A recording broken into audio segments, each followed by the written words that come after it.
Testing.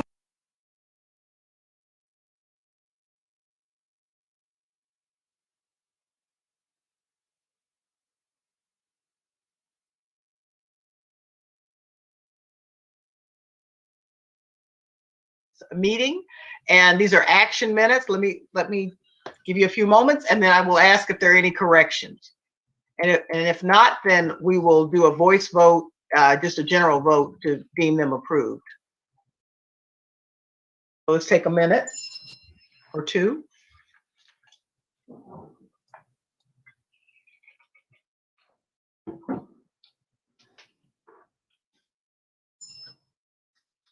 Okay, that's 45 seconds. Is that enough? Or you had them for a week or 5 days? Is that enough? Does anyone need more time? You see, I'm amped up. I don't even do caffeine. We're going to come out of here with recommendations. Yes. We do have Eric Daly's hand raised. Hi, Eric.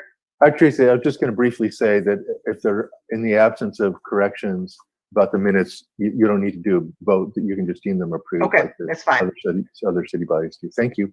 All right, thank you. Does anyone have any comments?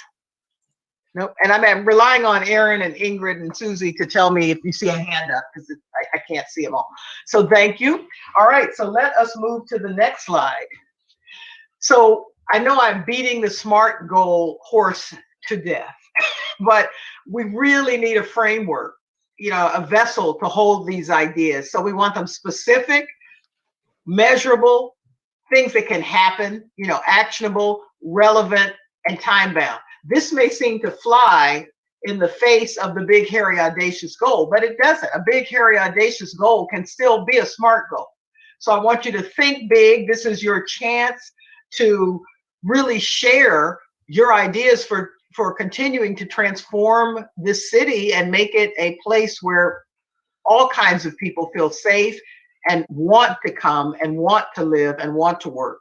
So I'm going to push you on these SMART goal labels, but I also want to hear the passion, and please no slogans. And by that, I mean, give us ideas that we can work with and that we can flesh out, if you will. So let's go to the next slide, please. So there we are. So what we're going to do here is I'm going to ask the city to do the roll call in order, just because it's easier that way. And what I would like each person to do is to state, you'll have 2 minutes. Aaron, are you going to put up the timer? Yes, I can. Just give me 1 second. Okay. We will time you. You have 2 minutes. And what I'm asking is don't talk fast just to hit all these requirements. Let me explain a little bit about how we're going to distill this, because, we have to pretend we're in a room. And if we were in a room, we would have stickies. You all would write 5 words that describe your ideas, or I would write it. We put it up on a board. We do an affinity diagram. We can't do that, so we have to do that virtually. So what you should know is that we want to hear your ideas. This is your chance to advocate, right? And talk about how they fit in the SMART goal category. Ingrid and Aaron are going to be using this matrix to put 5 words down to describe your goal, your recommendation. Now, and we'll check with you, but we're going to do this rapidly because we have to get through this so that we can vote and then have discussion and really flesh it out. Okay, fair enough. Any questions? All right. The other thing that I want to mention is out of 26 people, only 9 sent in homework. Now, my days of being a mother are over. She's 30. So this is not chastising anybody. We're all, have lives, and we're busy, and we're still in a pandemic, right? Trying to figure life out. But when you send the homework in, it does 2 things. One, it allows me to get an idea, of the pulse of the group, so I can, I can facilitate it with a bit more of a facile, a little more facile process. And the second is that it gives you a chance to encapsulate your ideas. So next time, I will tell you what the assignment is when we leave. I really am going to ask that each of you send in your homework, as soon as possible, because it helps you encapsulate it. And next time we have to do double duty because we're going to tackle the last two, so we can really flesh everything out at the last session. So Kenyatta, I did get your text too. Thank you. So with your homework. So let us start. So who do we have first, and who is running this for the city? Who is calling on people? Is that you, Susie, or you? Yes, what I'll do is I'll call the roll, and then Aaron will handle the time. Perfect. Yep. And then I'll be typing, and I will try to be succinct. And before we finish, we'll make sure that we have each person's idea In captured. 5 words. Okay. 5 words or 7, but something, Yeah. easier to follow. All right. Can we put up the previous slide that lists the areas that were identified? I'll go. You want to go Yes. this one or all the No, way that back? one. This one. No, Okay. that one. Okay. Okay.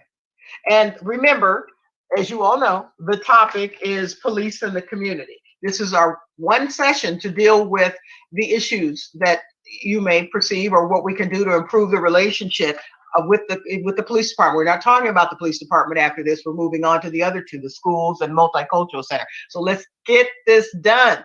Okay. Let's get this done. So who is first? Excellent. So I will start again alphabetically, and we will hopefully catch anyone who came on board after I called roll. Okay. My first one then will be for Joel Bruner Dekeen. And I believe he is an excused absence this evening. So next is Liz Chacon. Liz is out. Excellent. Anne Marie Daniels. Also out. And next, Claudia de la Pena. Okay, great. My idea is to create a civilian/community oversight committee made up of members from Petaluma residents. I'd like them to receive a stipend for their services, and I think funding could come from reallocating funds from the police department as well as Measure U or the American Rescue Plan. The committee will assist possibly in hiring new officers by doing research and gathering information regarding a candidate and sharing its findings with the police chief. And this will kind of like help maybe, fill in or make sure that we're not hiring someone who has a bad record. I'd also like for the committee to help with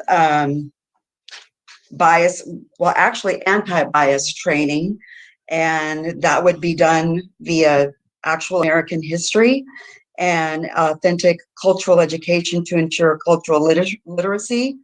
And it will also participate in the creation of new committee programs such as the SAFE committee that was mentioned under Measurable. The committee will give feedback to the police department and our local government. We'll meet biannually with the local government to discuss challenges, successes, and proactive goal setting measures.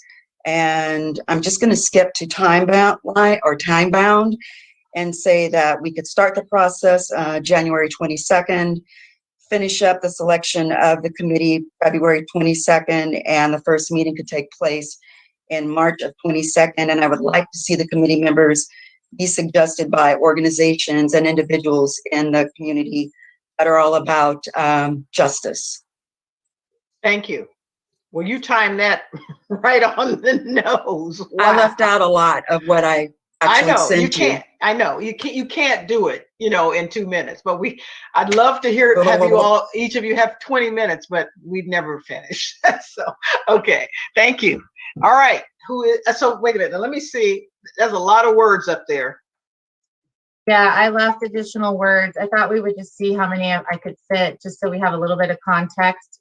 Essentially, the recommendation is to have a civilian community oversight committee with stipend, with some focus, and to be starting by January. Okay. All right. Thank you, Claudia. All right. Next, Susie. Next is Ramona Faith. Thank Hi, you. Ramona. Can you go back to the previous slide, please? So I can refer to it. Thank you. I just want to start out by saying that I don't, you know, I have a different perspective here in the sense that I have not had a situation with the police department or a police officer that was not, that was of a concern. So that's, I know that there's people on this call and part of this group that has had some issues. But I would say that the one big issue that I feel is so important is, you know, building the relationships, trying to create processes to build the relationships between the police department and the police officers and the community as a whole. So I think really focusing on education, also focusing on creating opportunities for community engagement. We've talked about the police showing up at games and different things, and I don't believe they should be doing that necessarily on their own time. They don't have enough police officers to do that and create a safety in our community. So I think that there may be some additional resources that need to be placed to help support that the police department has enough resources and enough time to actually be out there and engage with the community. The other concern was the weapons, carrying the weapons, and I think that the police officers will be reviewing their policies, and I think that they should. I believe that there should be some reallocation of some funds, but I know that there already are some reallocation of some funds. I mean, the police department is spearheading the SAFE program, and so I think really it's education that needs to happen across the board. Anti-bias training, DEI training. Okay, thank you. Okay, Ingrid, might you go back to the other screen? Okay.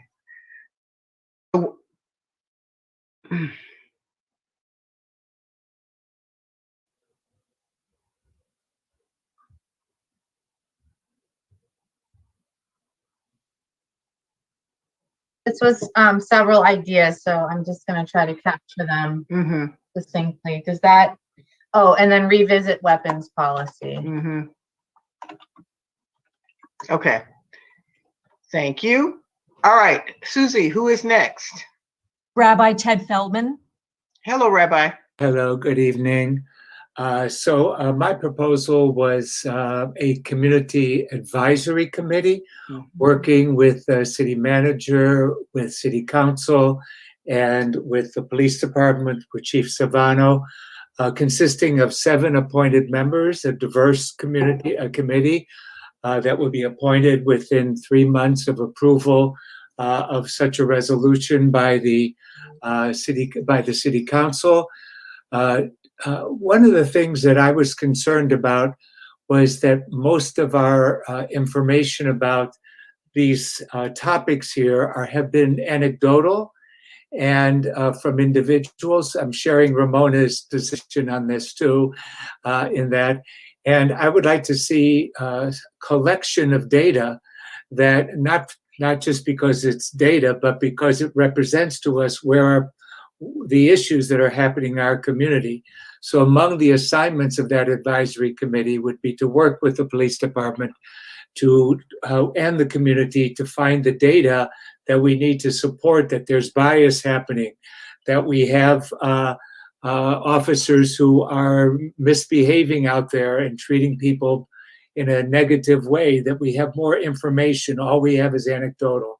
Yeah. So mine was for a civilian a community advisory committee working with city manager, city council, Chief Savano, to move this forward and commit to at least a year, and then propose another process or a continuation of that process, reporting every 3 months at least to the public about the activities of that committee. Thank you. You have 10 seconds. Any last words? No. No pun Somebody, intended. I yield my 10 seconds. Okay. You're not reclaiming your time. Okay. Let's go to the, all right. All right. Except that Rabbi is two B's. Yeah, right. Sorry. I'm a notoriously bad speller when I type on the fly, so my apologies. That's all right. We appreciate the effort, Ingrid. Okay, and then Susie, who's next? Anthony Franklin. Hi, Anthony. Hey, good evening, all. Hi. All right, so 2 minutes, I'll just jump right to it. Similar to what you've already heard, a civilian oversight board. I think that's pretty specific in and of itself. Some of the specifics around it, how do we know we're successful? We actually got a board created. There would be a group that would outline some of the specific powers the board would have. It would include members that are not part of law enforcement. It would have adequate authority for the agreed upon goals of the civilian oversight board. We'd have to figure out what those goals might be, and there would be adequate resources available. Needless to say, it should be diverse, representing all aspects of our community. Also, I understand that people have good experience with police officers. Guess what? So have I, but I've also had bad experiences too. So just keeping that in mind, can we have a preemptive approach? Maybe seeing what's going on across our country in a number of places, maybe take the step. Maybe we don't want to get that bad. Maybe we can take steps ahead of time to say, hey, we see some of this over here. Let's make sure it never gets to that level in Petaluma. Okay, back to measurable. Did we ever create a board? We can easy to tell. Does the board have the powers that we recommended that it should have? Trying to get all this through. I'm not going to get through all of this. Does it have the appropriate number of members? Do they have the resources that they need? Does it have the power that it needs to actually do something meaningful? Is the board reflective of what the community wants? From the research that I've done, there's various different models that we can have. And the main thing that makes the ones that are successful, it represents what the community is saying. This is what we want for our community. So there isn't this one size fits all. We can have it modified to fit the needs of our community. Actionable. It definitely is actionable. It's been implemented in other places. It's in the process of, well, they're trying to get it somewhere else in the county. It's in the works, and they've made a number of steps with getting it along the ways. Hopefully it will be implemented, and hopefully we'll be able to take from what they went through and expedite our process so it doesn't take as long as they've taken. Okay, Anthony, we have to stop you, but thank you. Okay, all right. I know you all are breathless trying to get all of this out. So I know, have some hydrate. All right, so let's see. So we've got a community advisory committee, more community engagement, civilian community oversight, and civilian oversight board. Ingrid, maybe we can highlight. Can you highlight within the boxes, just so it's easier when we do the sort? Can you just highlight on, yeah, right. And then the next one, community advisory committee, and then the next one, build relationships and more engagement. Yep, there we go. Okay, I mean, and to Ramona, I'm not ignoring all your other points, right? I'm just trying to put a box, put these in a bucket where we can sort them. And if anybody violently agrees to my boxing policy, you all aren't shy, just speak up. Okay, let's go on to the next person, please, Susie. Yeah, Johanna Garcia. Thank you. So I agree with what Ramona was saying. I think education is a huge part of this. So my recommendation is that PBD should require ongoing training focused on mental illness, cultural diversity, de-escalation, and anti-bias training. And this would be a monthly training. Every officer would participate, doesn't matter ranking. And then for actionable, set aside funding for this training. And the training would aim to reduce bias and improve the overall relationship with the community members and the officers. And time bound, hoping to have these trainings set by the end of this year. Okay. Anything else? Kind of similar with Ramona I've been in Petaluma for 24 years and I haven't interacted very much. I have recently and it's all been positive, but I'm aware that not everybody's situation is the same. So I think that training would help. Okay. Thank you very much. All right. So if we can go back to Ingrid's slide, just so we can see. I need to share my screen, Aaron. No, I'm going back and forth again. Okay. Yeah. Okay. Okay, got it. Thank you. All right. Can I ask a question, please? Yes. I did talk about education, and it's not noted at all in my box. I don't care if you highlight it, but Okay, and I think education is what I started out with. education Oh, of I just want to be clear of Just the police, educate DEI education, anti-bias education for the just police department. for the police Okay. department and the community as well. Well, we're sticking with the police right now, but Okay. yeah. Okay. Okay. And Tracy, it's Ken, if I may. Yes. I just wanted to clarify on the reallocation of funds.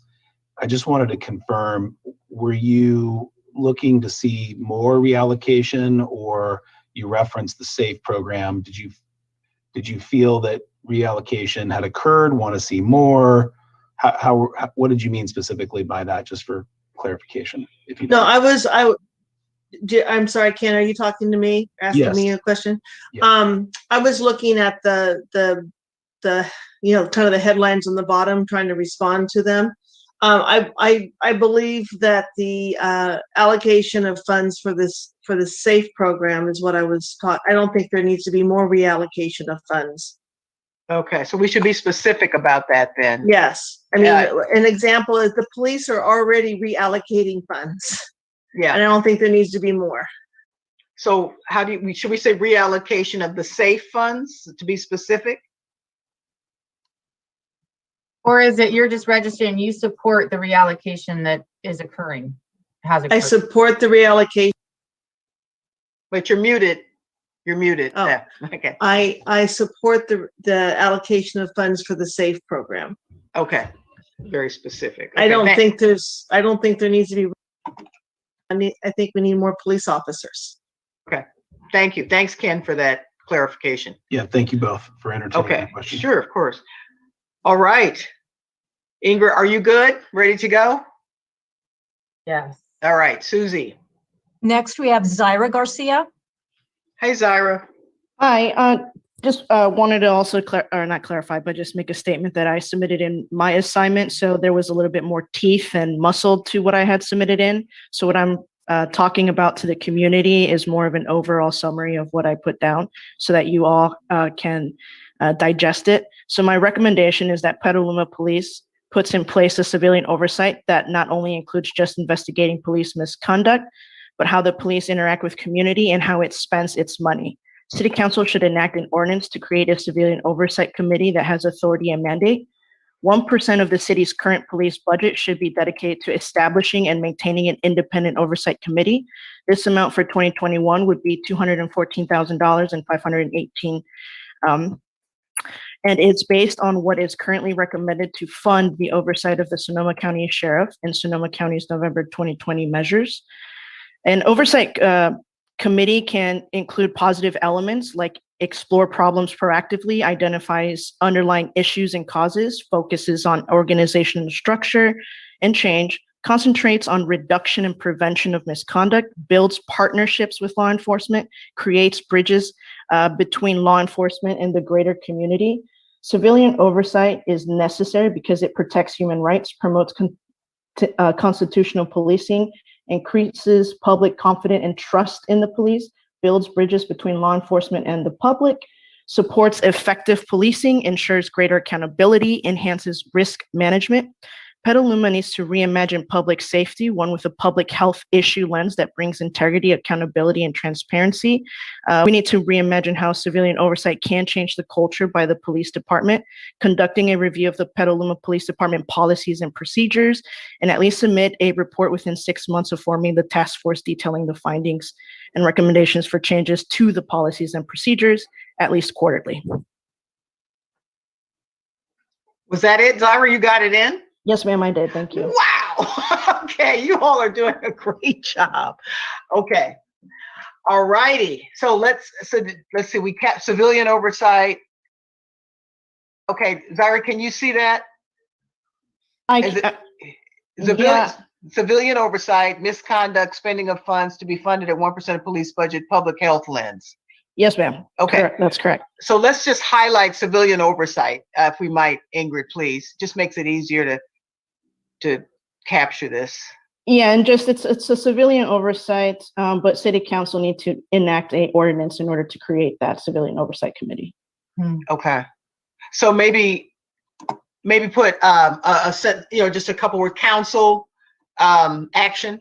Correct. Is that all right? Yeah. Okay. Okay. I'm just trying to capture this in a, so we can work with these. All right. Thank you. Next. Next is Hanan Hunaidi. Hi, Hanan. Hanan. Let me pull up my notes. Okay. So I'm asking for a permanent advisory committee to develop, mandate, and oversee the following. Committee members should be charged with hiring officers. Hiring practices should mandate BIPOC police officers at least enough to represent the percentage of diversity in the community. Currently, it's reported only 8% of the Petaluma police force is BIPOC.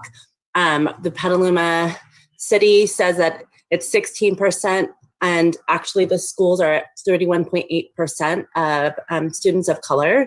So our force should be reflecting at least that.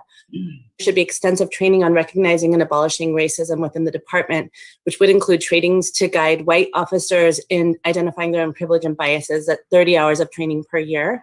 Reallocation of funds, adopting a COOTS program, including social workers and psychologists to be on response teams, and trauma training, de-escalation training, and restorative practice training taught by psychologists and psychiatrists who specialize in trauma at 30 hours of training per year. There should also be a visiting officers program in which Petaluma police officers are sent to other departments with more diversity and vice versa to get exposures. All of this would be mandated and overseen by the Petaluma Advisory Committee. Okay, that's it. Perfect. Thank you. Okay, if we can see that, that would be great, Ingrid. Okay, or whoever. I'm not sure who's sharing it. I think it's Aaron. Okay. All right. Got it. Okay, and Susie, who is next? Next Please. is Eric Leland. Hi, Eric. Hello. I also submitted homework that's much longer than what I'm going to say. Right. Implement an independent civilian-led oversight board empowered to audit, monitor, and investigate the police in order to reduce harm. I want to thank Chief Savano for sending some information about how the current process works. We currently have an internal government-led oversight system. Basically, our police reports to Petaluma government staff who report to City Council. So we need oversight to become independent, led by citizens, not paid for by Petaluma City government. And just, with a bit of history, our community has been loud and clear on this point. I'm basically amplifying a whole lot of what everyone else has been saying, including at conversations facilitated by the North Bay Organizing Project. The listening circles. The responsibilities can include lots of things: oversight of police policies and practices of use of force, de-escalation training, screening for past misconduct, weapons policies, looking at call dispatch and response analysis, community engagement, and more. We can measure success in a whole bunch of ways. What level of independence does this body have? Sufficient funding to conduct the duties, ability to have unrestricted access to law enforcement records and personnel, transparency and communications to the public and reporting, and most importantly, by measuring actual reduction of harm in our community, which is a priority goal of the AHCAC we established in a past meeting. Council can take immediate action in a few ways, I can imagine. One could be to establish a permanent commission on, race relations and public safety, having a mandate to recommend language for an ordinance, establishing an independent citizen-led police oversight board. Thank you. Thank you. If we could see that, please.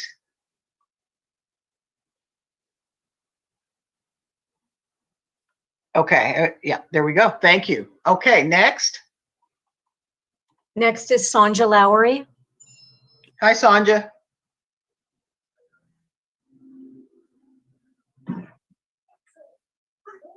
Is Sonja here? I can't see her picture. Does anyone see her? I don't see her on the panelist, and does not appear that she's an attendee. Okay. Okay. Okay, great. Next then is Sadie Martinez.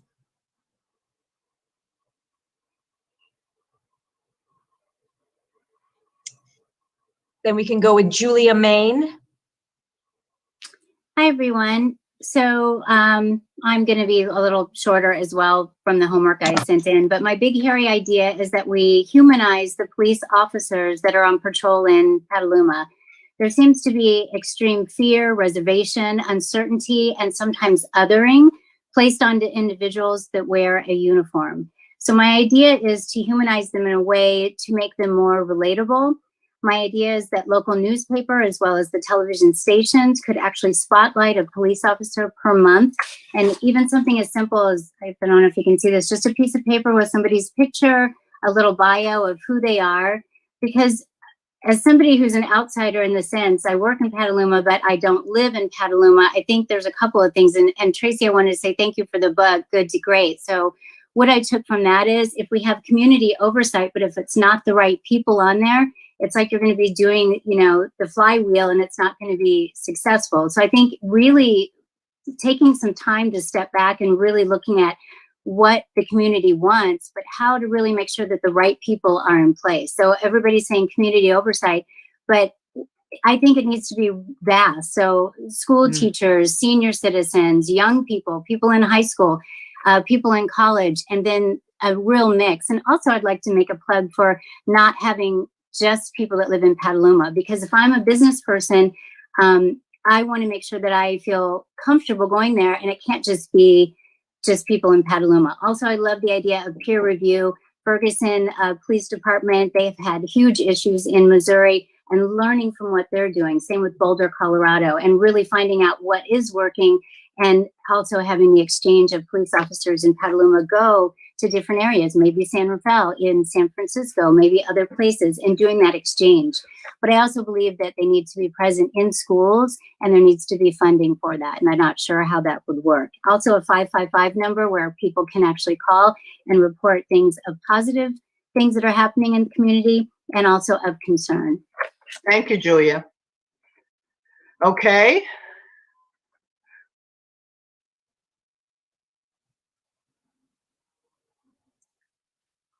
Okay. Let's highlight.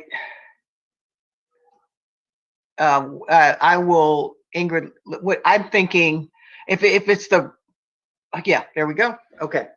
All right, Susie, please. Mike Miller. Hello, everyone. Sorry, 1 second while I get my notes up. All right, please describe your number one proposition under our current topic, my big, hairy, audacious idea. An armed, visible weapon is a use of force, both implied and implicit. I propose that we draft policy that limits the ability for our community police to open carry a loaded weapon when interacting with the public. Unless called to the scene where there is a report of an armed assailant or shots fired, or the police officer is a member of a limited special tactical response unit, any on-duty police officer are not allowed to open carry a sidearm. Sidearms, rifles, or shotguns must be left in the police vehicle when interacting with the public to de-escalate a situation or perform non-life-threatening law enforcement duties, for example, the traffic stop. I'm going to jump around the SMART train a little bit right now, just in case I run out of time. I'll start with specific. The visible presence of a firearm is an intimidating use of force. We have police policies in place to regulate use of force.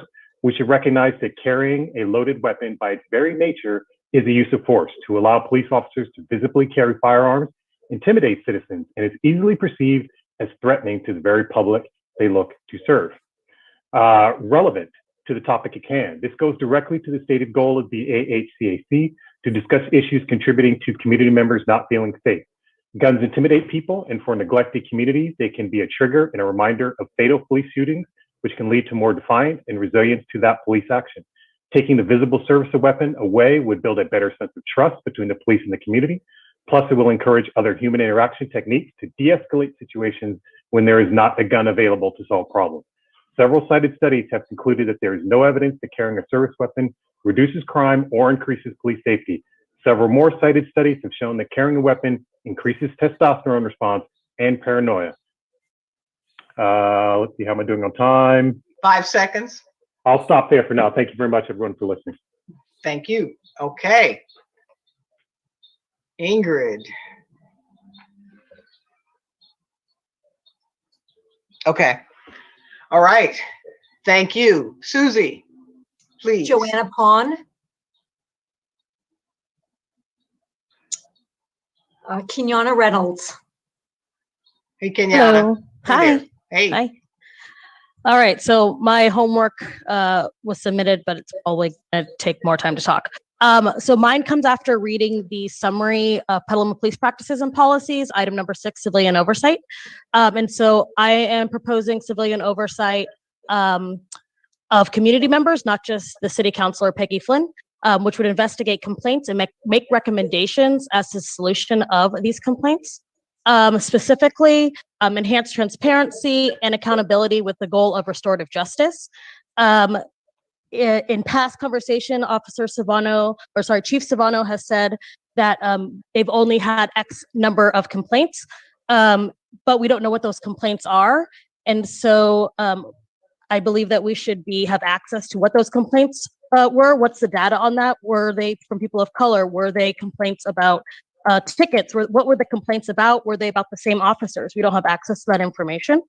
And so I think that would be helpful in making sure there is a resolution when there are issues.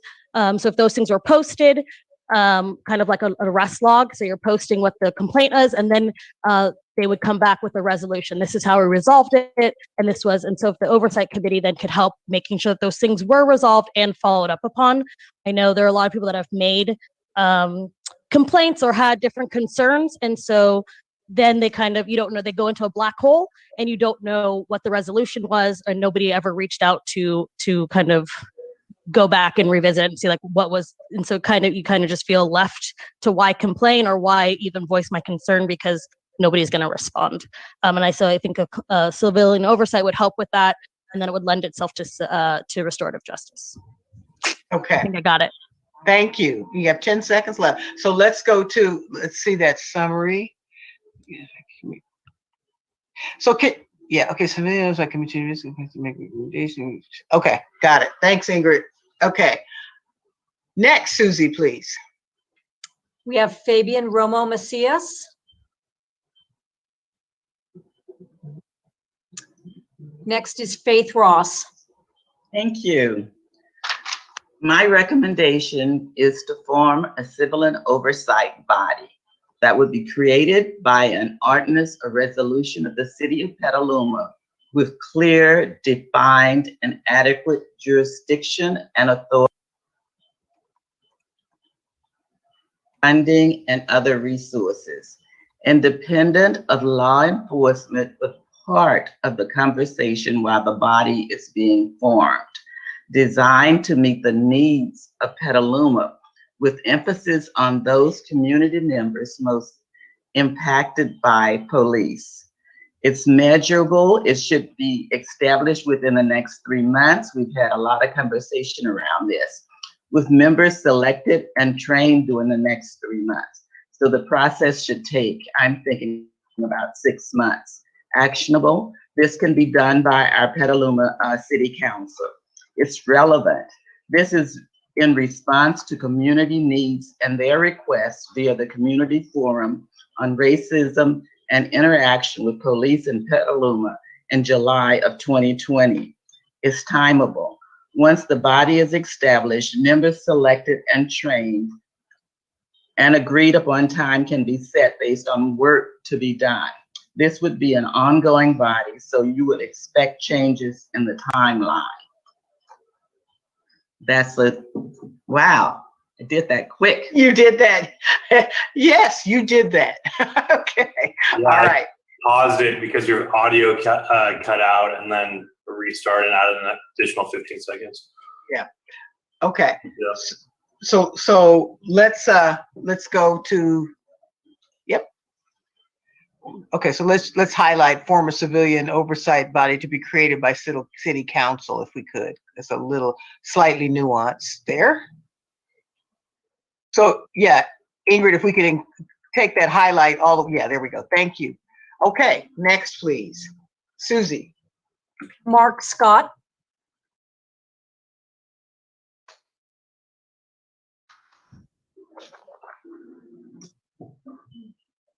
See, is Mark there? Nope. Joe Sturdivant. Good evening. Can you hear me? Yes. Hello. Okay. I think that most of the items that I would have mentioned have been discussed. You're going to form a civilian oversight committee, which is a good idea. It should have some power, so we'd probably have to get that power from the city council. As far as reviews of the police department, I would like to see people on there that are just not city officials or city council. I would like to see true civilians within the community itself. As far as the hiring policy, I noticed that we did hire some new officers earlier this year, I believe it was. But the diversity, I didn't see that much diversity in that group. I haven't seen that much in the Petaluma Police Department at all. I would like to see that reviewed, see what can be done about that. It's probably up to the chief to review these people.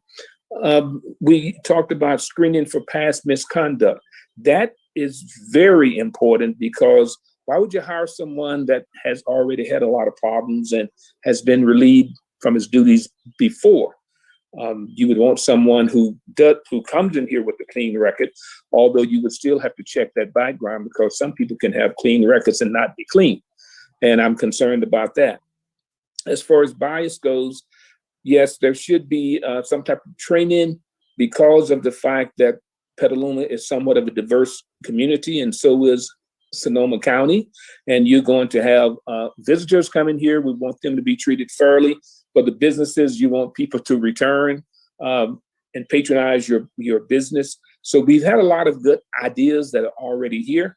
I think those are things that we should follow up on and make sure that they get implemented and accomplished. Thank you. Thank you. Okay, let's see that one, if we might, please. Let's see. Okay. All right, let's highlight formed by city council too. Because that's another new, as the other one was as well. It matches with the other one. Okay, thank you. Okay. And Susie, please. Risa Tinsley Green.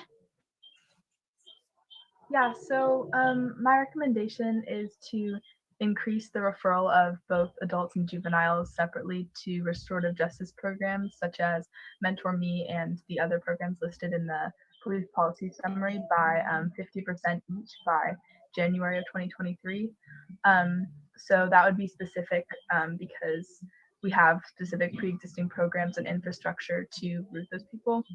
Measurable because we have numbers of how many juveniles we've sent to restorative justice programs in the past. So clearly we have ways of measuring that and could clearly increase that.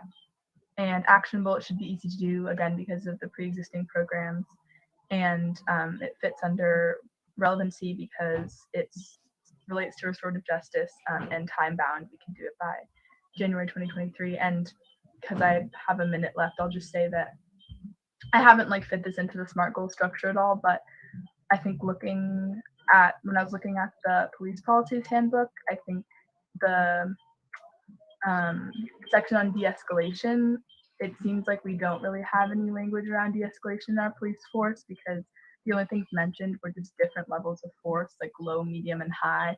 And at the low level of force, it was implying that using a lower level of force, such as intimidation or low level physical force, was a form of de-escalation, which I just don't believe is accurate at all. So I think something to think about would be, developing some kind of literacy and definition, even just on what de-escalation is, because it seems like that's not something that we really have in our police force at this time. And then hopefully getting some sort of training to go along with that, not adding to the police budget, but reallocating some funds towards that. So that's kind of a more vague goal, but I just thought I'd bring that up as well.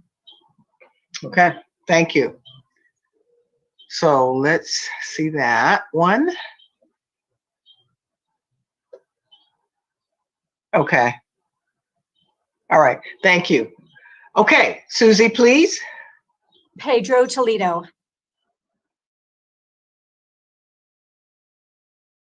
Thank you, Susie. Hi, Pedro.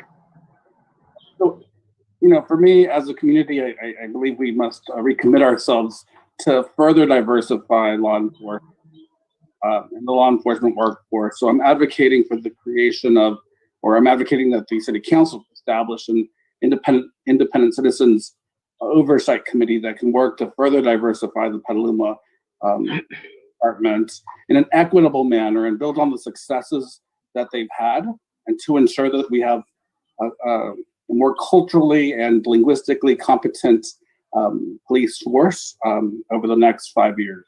And of course, the committee would be able to monitor recruitment and retention policies to ensure that the department reflects the population, and not just in terms of race and culture, but also in terms of language, to make sure that we meet the needs of our immigrant communities and our Spanish-speaking communities. And the committee would also be able to have ongoing oversight on other issues such as DEI training, incorporating restorative practices into the policing, community policing, and such. So that would be my presentation. Thank you very much. Okay, I can see that. If we can all see that, and say.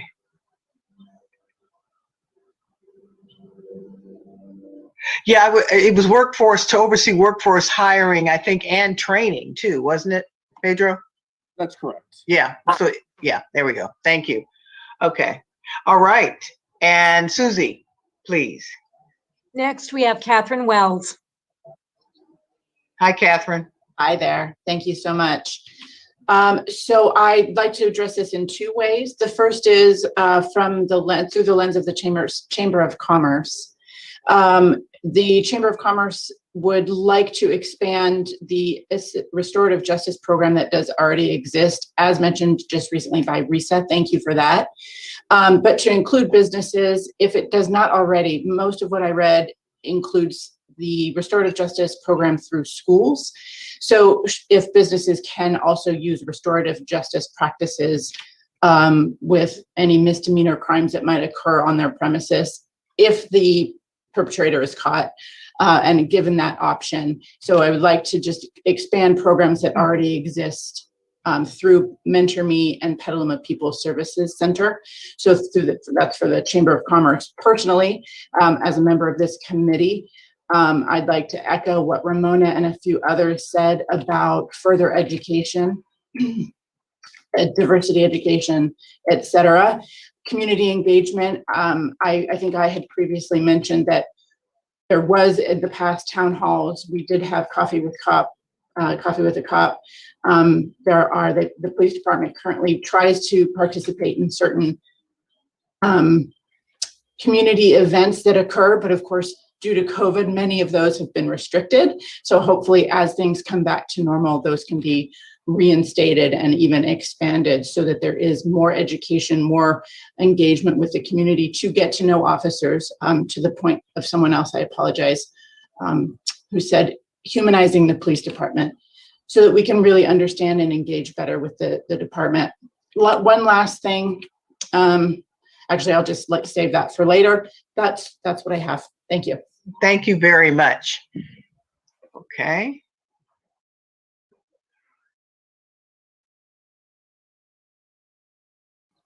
Okay, got it. Perfect. Okay. Susie, please. Erin Wilkins. Hi, Erin. Hi, everyone. All right, so here we go. I believe that civilian oversight of law enforcement is of the highest priority, and it's clear that accomplishing meaningful change to current systems of public safety is going to take ongoing commitment and dedication. So my thoughts here, echoing a lot of what other people said, was to propose that the Petaluma City Council establish a permanent commission to address diversity, equity, and inclusion, tasked with the oversight of law enforcement and public officials. This is something that Eric Leland touched on, and I'm learning as I go, but my understanding is that committees are more tasked with internal regulation and proposals to city council, whereas commissions are more of an external review body and really about oversight of public officials, and they are appointed. So this commission would be established at the conclusion of the ad hoc committee. The commission would meet regularly over a long period of time to continue this work. And the commission would be tasked with the creation of annual actionable goals. Some of the duties would be potentially investigating ethics complaints, reviewing law enforcement policy for carrying weapons, screening for past misconduct, surveying and promoting the use of restorative justice practices already in our community, analysis and strategy for reallocation of funds to serve a more diverse and inclusive vision of public safety, analysis and strategy to address the lack of trust of public officials and law enforcement in Petaluma, function to connect active social justice organizations in Petaluma and Sonoma County, and function to make recommendations to the city council related to current and future needs, whether that's bias screening, community call centers, civilian oversight. Thank you.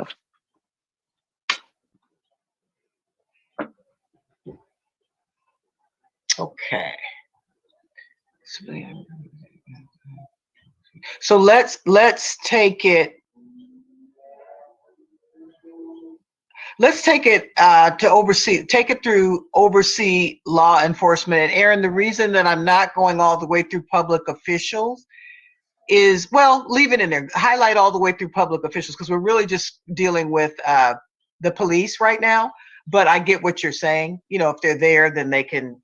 So we'll keep that in. Okay.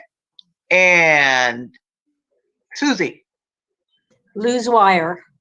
Hi, Lou. Hi.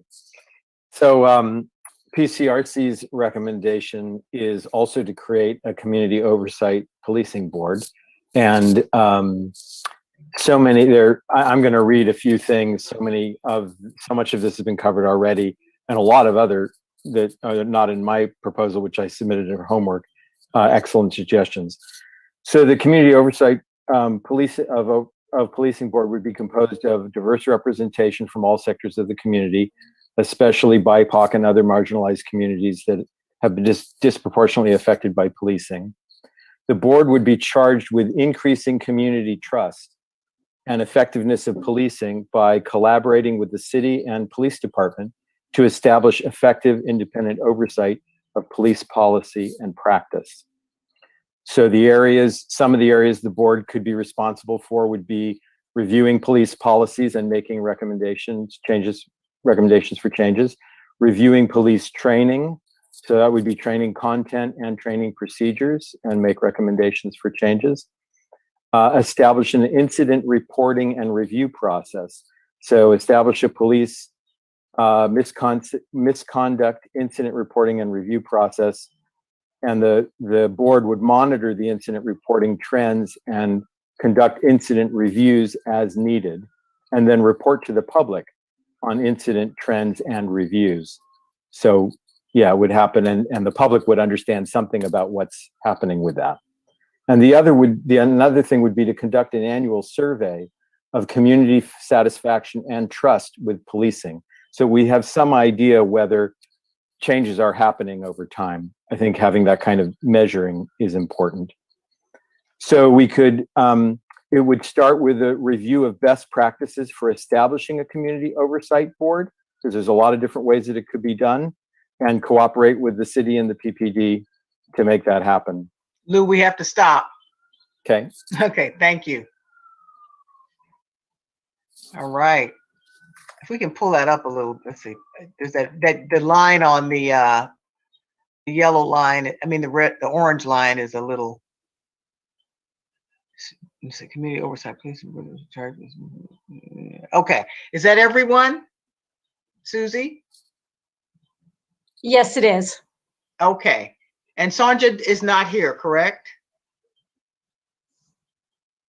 That's correct. Yes. Okay. I had thought that she was here at roll, but no, I do not have a record of her. Okay. Okay. Okay, so now we're going to do some really quick affinity grouping. And I mean, you have to have like X-ray vision to see this. It's really hard to see. Okay, thank you. Well, then we, yeah, okay. Oh, well, let's see. Okay, better. So we've got Civilian Community Oversight Committee. We've got more education and engagement. There's a lot in that one. Community Advisory Committee. Now, I have a question as we start trying to parse through this, that as I start trying to do an affinity grouping, you all can come, you know, just you can come off mute, and I presume we'll respect each other. My question is, what is the difference? And this is a general question to the group, between civilian oversight and community oversight committee. A civilian oversight board and a community oversight committee. What's the difference in people's, what do you think the difference is? Whomever would like to. So we have a couple people with their hands raised. If you want to go first. I believe Julia had her hand raised first. Okay. Hi, Julia.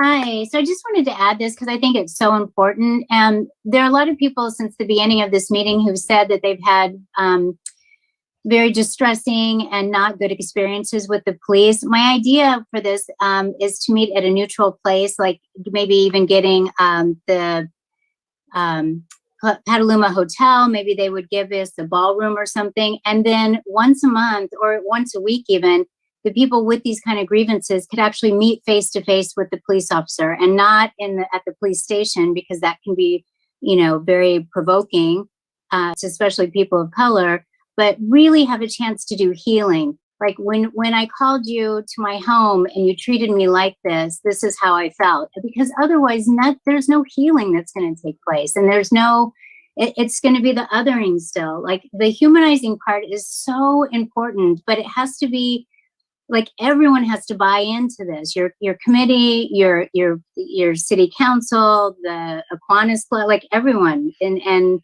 I think it's just so important to make sure that people that feel like they have been wronged have a chance to express that to the police officer at hand, and not in a combative way, but and like maybe Tracy, you're the moderator for that. Like, I don't know, but something has to be done.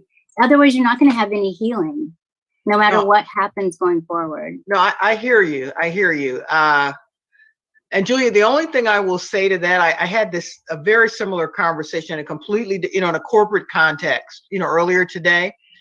You don't want to put people who are injured or harmed in a triggering situation where they can be harmed all over again. You know, well, that's why I said not at the police station. Exactly. Well, what I'm saying is that it doesn't matter what the space is, right? If you're talking about it again, you know, in some instances, you're reliving it again. So it's I like, it doesn't matter if I like it, but I get the concept of what you're talking about, and it's about dialogue. You know, it's about other people hearing other people's stories. Yes. So maybe Ingrid, if you could hear each other's stories in that box, is that okay with you, Julia? Yes, that's fine. I mean, absolutely. And you know, there's much smarter minds here than myself, but I just think that there has to be a way. Otherwise, there's just no healing that's gonna take place going forward. And I think that's really important. And once a week even, and a paid, so that the police officers are paid during this, and they don't feel like, oh, I have to do this training and I'm not getting paid for it. That they are getting paid for it, but there has to be this empathy and to start melting hearts. Otherwise, it's just going to be more divisiveness. So, thank you so much. Thank you.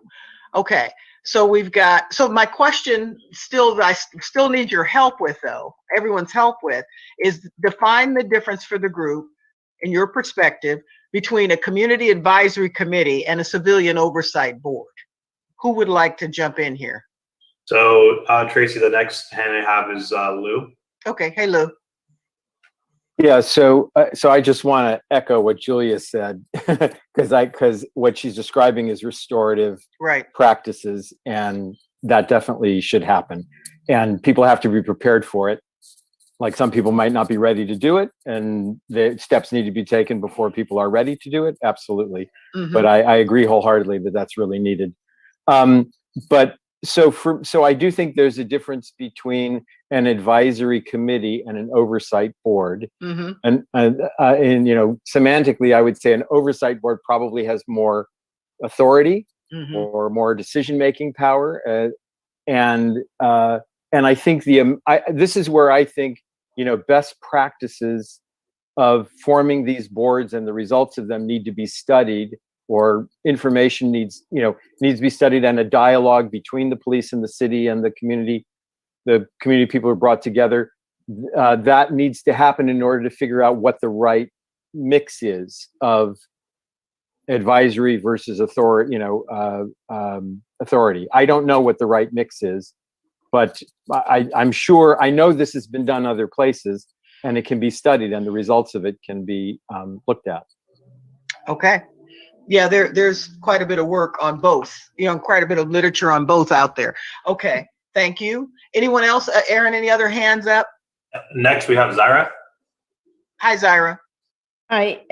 Oh, sorry, I should have put my hand down, but basically what Lou said, what we are is just advising City Council. What we need is to create an civilian oversight committee that has power of authority and mandate in order for everything that everyone's discussing, like restorative justice practices, how we can improve the policies and practices, training, management of law enforcement agencies. When we analyze pattern and complaints and other police related data, all of this can go under civilian oversight. But in order for us to have that power, we need City Council to create an ordinance. Okay, so what I'm hearing is civilian oversight with the imprimatur or the authority with council's authority. The legislation, it's a legislation I can't piece. talk today. That's not good when this is what I do for a living. You know what I mean, right? It's that there is a legislative authority behind civilian oversight. Okay, so I think I see a grouping here. Unless we have another hand up, Aaron. Yes, we have 5 more hands. I love you all. Okay, come on, let's have it at it. We have time. Next all right. is Eric. Who? Eric Leland. Oh, okay. Hi, Eric. Hi. Thank you. Yeah, I see. I mostly, I guess you asked about the difference. I mostly see overlaps. But that's not to dismiss some differences. But it occurs to me when I look at, I can see almost maybe 11 or 12 overlapping sort of audacious ideas, I suppose, to implement what appears to be independent civilian oversight, at least in language. Some of us said independent directly, and some of us didn't. But I think the idea is to have civilians that aren't city staff, they aren't police, or at least majority aren't, and they're forming a commission that has its own independence and power to do things, and that could be a combination of these monitoring activities people brought up, these auditing activities, potentially even investigation. I think maybe that gets talked out in some kind of a body, and I do think the distinction between committee and commission is important. Yes. It's worth studying this. And so it makes sense that you might have a body such as a commission be established that has a mandate to actually look at how this can be formed, what that ordinance would say, and to get the detail behind it, and to really pass something that's robust. Okay. No, thank you. Thank you. I see your point there, because there's not just semantics, there's meaning behind these words. So thank you. You said there were, how many more hands are there, Aaron? We have about 5 to 6. Okay. So Claudia is the next one. Hey, Claudia. Hi. Mine is quick. I just want to say I agree with both Eric and Zaira. I think for me, and I don't want to be too picky, but I like the term community over civilian, because I do think that this, and I agree that it should be a commission or a board, but I do think that it should be led by people who actually live here in Petaluma. So that's where the whole community part makes most sense to me. Okay. Thank you. Next. Next, we have Hanan. Hi, Hanan. Hi, I do want to change mine if possible to oversight after hearing everyone speak. Okay.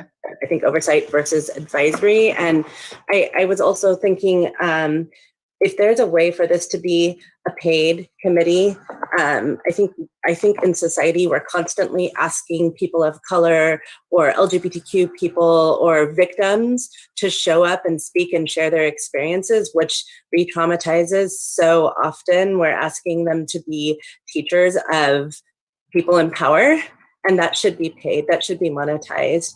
I think we need to also be really careful when we're talking about restorative practices to recognize that when someone or a community is still being victimized or still being abused, restorative circles or conversations actually aren't generally safe emotionally. So I think we need to be careful not to ask people who have been victimized to face their abusers, essentially. I mean, just to use like cutting words, that's not their job. Other people can represent for them, take, their statements, and they don't have to face the people who are harming them. Okay, thank you. Now, you wanted to change it from permanent oversight committee, is that right? Or was there? Yeah, I wanted to change it to oversight. Advisory to oversight. Got it. Okay, I just want to make sure we captured that. Thank you. Okay. And are we specifying that we want this to be a committee that's representing a diverse population? Well, I mean, yeah. Okay. It's not in there. I know. We'll flesh it out more. So that's why let's get some more comments, and then we're going to do this grouping. We'll take like a 5-minute bio break, and then we'll come back and start fleshing this out. Okay, we'll vote, and then we'll flesh them out. So, Erin. Ramona. Hi, Ramona. Hi there. Just a couple of thoughts. I mean, when we're talking about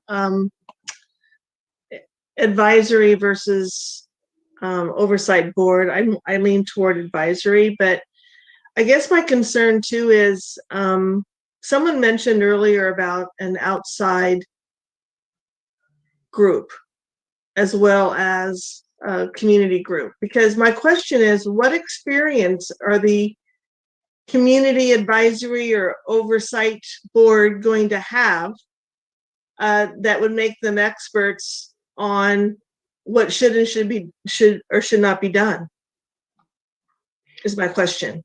Because I'm thinking, if I'm in healthcare, can anybody come, if someone's wants to change something, or, I mean, we can talk about it, but unless you have a lot of background experience, or unless you've lived the life of the nurse on the front line taking care of a COVID patient, you don't know what it's like to take care of a COVID patient. So I think that we really need to think about what is the vetting process, and how are these individuals going to be trained so they truly understand the walking in the shoes of the officers, as well as how can we have the officers walk in the shoes of those who fear them. So I'm struggling with, maybe that can be decided later, but I'm struggling with what will these individuals need in order to serve in that role. And it's not just someone coming to the board, to the committee, that has an angst with something that's happened. I mean, we have to think, it's almost like picking a jury. I feel like we're picking a jury. And so how do we vet juries, right? So it's just something to think about. Well, you bring up a lot of good points there. There's a lot in there, and I think it's worth taking a minute to unpack a little bit of it, because you were bringing up a really core concept in DEI work. I don't do a lot of talking or lecturette during this, but this is really important. You don't have to be a nurse, right, or a doctor to know what it feels like to be a person of color on the other end of this healthcare system. okay? And to be able to bring really keen insight, say, to a committee that would be talking about the disparities in healthcare. You don't have to be you can be a patient. So in this case, you don't, have to have expertise in law enforcement in order to bring your experiences and your perspectives to the table. I think, but to your point about how people are vetted, that is important. I also think, you mentioned the jury process. Well, the voir dire process, which is how you select a jury, right, is inherently gamed by attorneys and as somebody who went to law school, right? So you are, this is really about trying to connect at a very human level, because that is where change happens. And so what we want to do is try to pick solutions that have meat to them, have some teeth to them, but also still allow us to hear each other's stories when we're comfortable sharing them. And it should not always be on the part, on the person of color or the LGBTQ plus person or whatever the quote unquote other is, to have to explain all of this. But we have to create vessels where people can hear each other. And whether that's, we'll flesh that out a little bit more. But let's not, at this point, try to get into what the qualifications of people are. Let's first get our ideas out there. Let's rank them, and then let's start trying to flesh out what that looks like. Because we need to give the council direction at this point. And all of you know that once these ideas are taken up, there's plenty of time for more public comment and, sending in information to edify the council. So this is by no means a one and done, okay? But I just want to keep us really focused on coming up with ideas with a lot of meat and heft. So, or for those of you who are vegetarians, I don't know, a lot of extra broccoli or something. I don't know. Okay, Aaron, go ahead. Rabbi Feldman? Yes, it seems to me that the word oversight is punitive in a situation in which we don't have information that our department deserves being punished. And I'm going to put somebody else in charge of you right now because you guys haven't done a good job. And that's why I suggested the committee word, because I feel it gives room for the dialogue. It gives room for discussion. It gives room for working together with community to make it better. Oversight, the word oversight to me, really, we have not had incidents that other communities have had. And I'm not negating any individual circumstances in Petaluma where individuals have felt afraid or any of that. I hope I get that. I try. I can't but the notion of an oversight committee seems like we need another boss in there to make sure everything's okay kind of feeling. And we haven't even started the dialogue process and been able to get into discussion about policies, specifics, etc., that I would hope that a committee might do and help in the process. And if ultimately we determine the advisory committee would determine that there needs to be more weight to this, then that could be the next step. But it would seem to me that the first step before oversight is a committee. Thank you. Aaron? Next, we have Kenyatta. Hey, Kenyatta. Hello. Hi there. In my homework, I just wanted to note that it says establish a standing civilian oversight body that is empowered with the authority and adequately funded. Oh, I'd like to add adequately funded in there. And then looking at Claudia's point about community oversight as opposed to civilian oversight, the use of the word civilian seems prevalent, but it reinforces the notion that that there are non-police officers, and so civilians. It just plays into the militarization of police. So it's just a use civilian. It's making sure that it is explicit that it is non-police officers. If that makes sense, I think. Yeah. Thank you. So we need to add that under Aaron, no, I'm actually Ingrid, please. We need to add under Kenyatta's, you said sufficiently funded, right? Yeah, adequately funded. Adequately funded, yeah, okay. Got that. Okay, you can put that in there if you would, under K. Thank you. And then who do we have left, Aaron? We have Aaron Wilkins next. Okay. All right, so I want to clarify and double down on what I shared earlier. My suggestion was not taken down properly. It was a diversity, equity, and inclusion commission that is tasked with the oversight of law enforcement. And just looking at the City of Petaluma website and just checking out like what the current committees versus commissions versus boards are was helpful for me. And it appears to me that a commission holds more power than a committee, which I think is needed in this situation. And that is all. Okay, so I want clarification. I want to make sure we capture this. So we have now to oversee law enforcement, and so we're taking out public officials. You're saying specifically for law enforcement. Is that right? I originally put in public officials, and I stand by that. But I think, like you said, the topic for today is specifically policing. Okay. So either way. Okay. Okay. All right. And then Ingrid, under Kenyatta's, we want to add adequate funding for. There. Can you is it see there? I don't know if you can see my slide. No, we can't. I'm just seeing the current one. It's right here. Am I missing it? Oh, there it is. There it is. Very end. Yeah, now we can see it. Okay. And then I just updated Aaron's to include the words diversity, equity, inclusion commission, tasked with, and then civilian oversight. Yeah, I think I take out public officials. I think Aaron agreed to that for now. Okay, because we want to stay focused on the police right now. We don't want to, this is about the police. So we can just say to oversee law enforcement, period. Perfect. Thank you. Okay, how many more hands do we have, Aaron? We have 4 more hands. Okay. So we have Pedro next. Hey, Pedro. Hi, thank you. I just wanted to highlight the point about independent citizen oversight.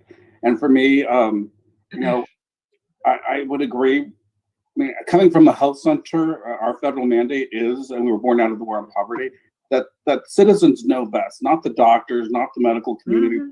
Citizens know best about what their healthcare needs are. That it's the patients who get to determine the services we offer, how they're offered, which is very different than the established medical facility. And it's one of the reasons that health centers across the country are now the largest source of primary care for the country. And so I would emphasize the need to really have, I do believe that citizens would be able to have oversight over police officers. They may need some training, they may need some education, they may need whatever, but citizens know what they need, what their needs are as to have a safe and healthy community, and should be able to be charged to do so. So and appropriately trained, of course. Huh?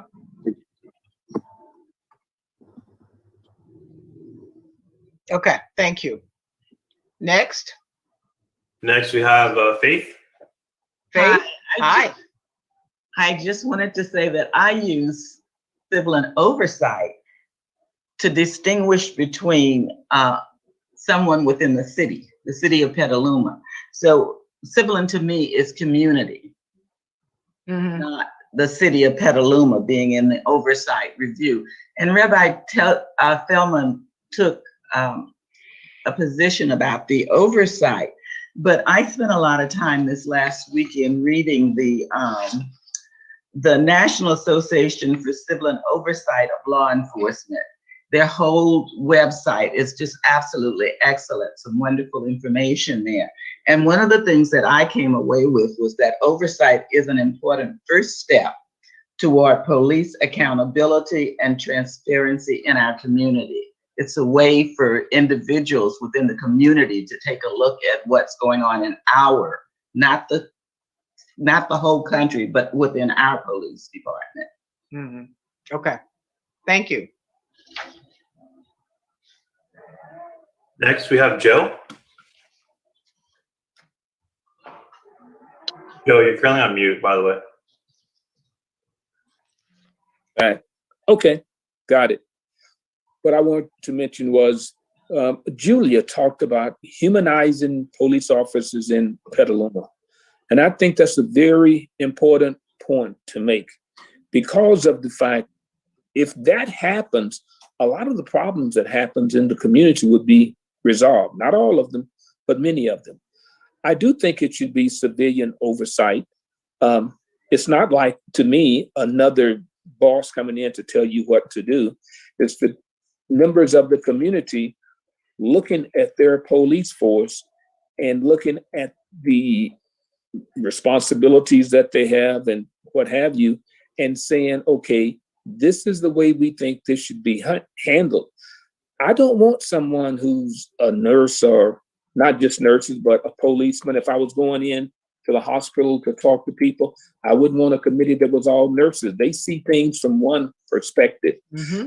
I would not want people that had just a background in law enforcement or whatever, because the way they see this is different from a person who doesn't have that background. And we are trying to resolve an issue. So you don't want biases, because if you get people that are too technical, they're going to have their biases, and it may be towards the police department. I have never had any trouble with the police department myself, but I do think there needs to be oversight. I'm an ex-military guy. And one of the things that I've noticed a lot of times when you have shootings throughout the country, the first thing I hear is I was in fear of my life. And I'm saying, well, how could that be? If you're a police officer, some of the things you should just expect, and you're going to be in some dangerous situations sometimes. You don't pull a gun the first thing and shoot the person. Not that that happens a lot, but it does happen. You hear that, you read that. And we don't want to have that happen. We're trying to get more cooperation between the officers that we have and the civilians themselves. I want to get along with cops myself. And I think many of them want to have a good relationship in the community. And those things are important. So if we can just emphasize humanizing the police, I think we would be a long way. And I do think this needs to be something that's approved by the city council. You need an ordinance, because you do need some authority behind this group if you're going to accomplish anything. Thank you. Thank you. Aaron? Tracy, at this point, there are no other hands raised. Really? Okay. I'm shocked. This is your chance. If anybody wants to say anything else. Can you just add on mine where it says increase accountability? I also put transparency. Oh, increase accountability and transparency? Yes, please. Okay. Thank you. All right. Go ahead. Tracy, I just want to add that the 2015 President's Task Force on 21st Century Policing, it recommends a civilian oversight of police as a way of building trust and having effective policing. So, that is, so that's how I see this. It's about building trust and about effectiveness. Lou, does it reference, because I don't have the document in front of me right now, does it reference a Citizens Oversight Committee or Commission? Does it make a difference? It's called civilian oversight. Let's see. I've it seen just it talks both about ways. civilian oversight of policing. It doesn't say whether it's a commission or a board or whatever. Okay. It just says civilian oversight. Yeah. Okay. Thank you. Yeah. Okay. Tracy, we do have Chief Silvano that has his hand raised. Okay. Thank you, Tracy, and thank you, Aaron. I wanted to first thank the committee for the thoughtfulness that went into the recommendations and the goals that you presented. And I wanted to wait for everyone to have a chance to speak tonight. I do want to acknowledge Lou's last comment. And in 2015, we did embrace all of those 6 pillars and the recommendations of the President's Task Force on 21st Century Policing. And I also want there to be some historical context. We pursued that pillar by looking at outside accreditation by an outside entity. But because of resources and staffing, we weren't able to follow through on that. What I do want to assure this committee is that as your police chief and as a police department that adheres to those principles and all of those recommendations, we understand the importance of oversight as it relates to building trust and having transparency and legitimacy with the community we serve. I do want to just make a note and acknowledge some of the comments tonight that while I recognize that there are incidents that have occurred in this country and around this world that demand this kind of conversation in the detail that we're having it and the varying levels of oversight that are that have been, employed and are used currently to address some of these issues. I just can't let the conversation go without, the comment that we heard earlier, which was our own community-led listening sessions report identified that isn't a pattern of behavior or service delivery that we've experienced here in this community. And I feel that it's important to, understand and acknowledge that we will always and have always strived to be better. And in that vein, we support, working with the community to come up with an oversight model that works for Petaluma.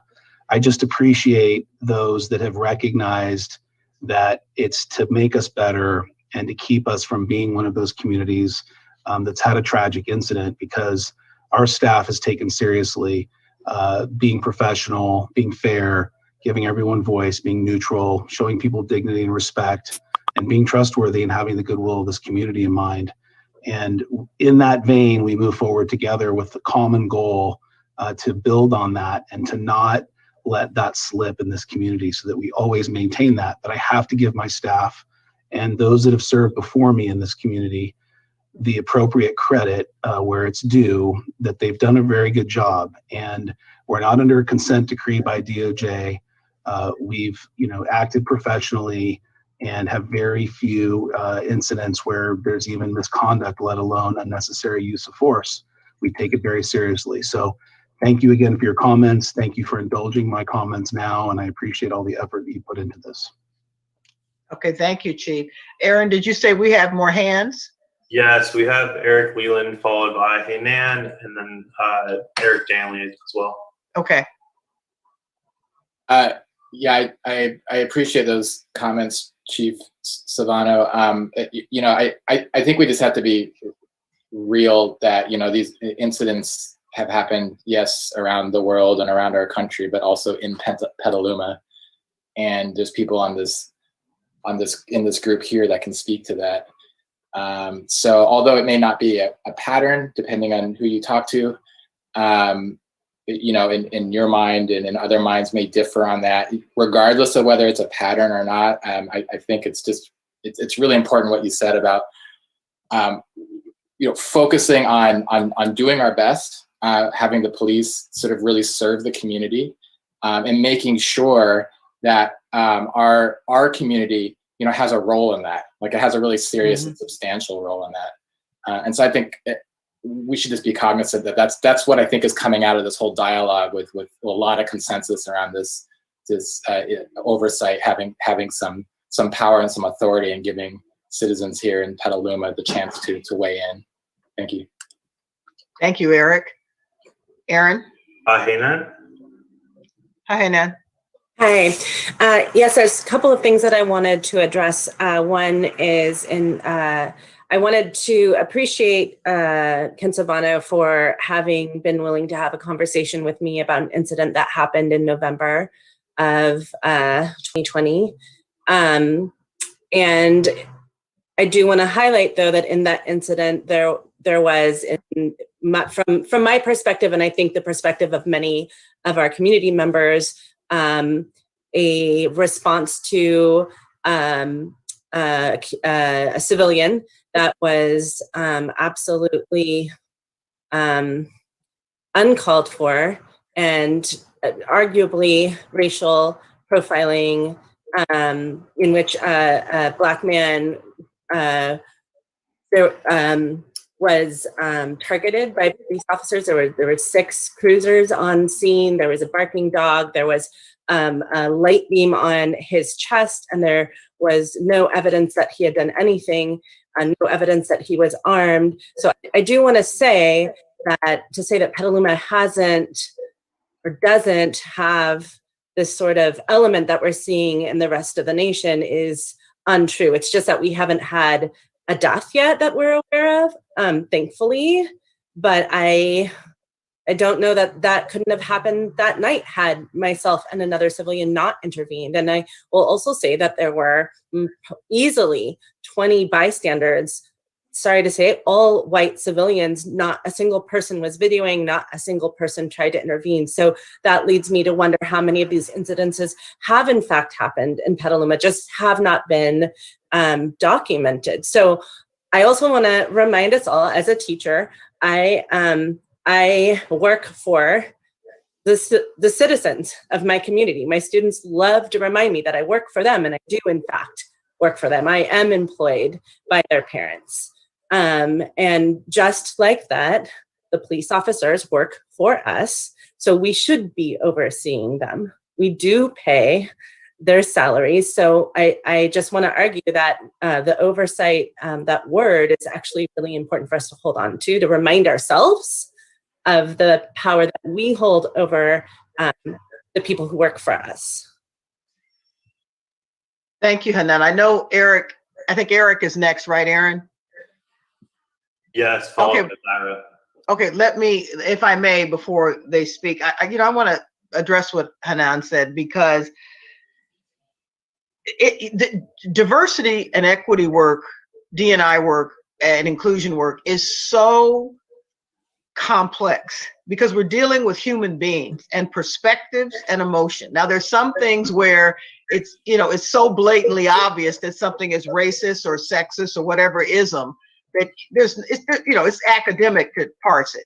But there's other incidents where we don't know all of the facts. We don't know everything that is going into a police stop. I say this as a woman of color who was pulled aside coming back from Stanford one night. I told the chief this story, pulled way off the road. I wasn't speeding. I know I was being profiled, okay? I told the chief this because you can talk to the chief. And I said, here's my perspective. And I said, I thought I was going to have to call one of my Harvard law professors to get me out of jail because I do have a little temper. But anyway, I contained myself. And the chief gave me a different perspective about why they may have done that. And I think I told the chief, I don't necessarily believe that because they didn't have to pull me that far off.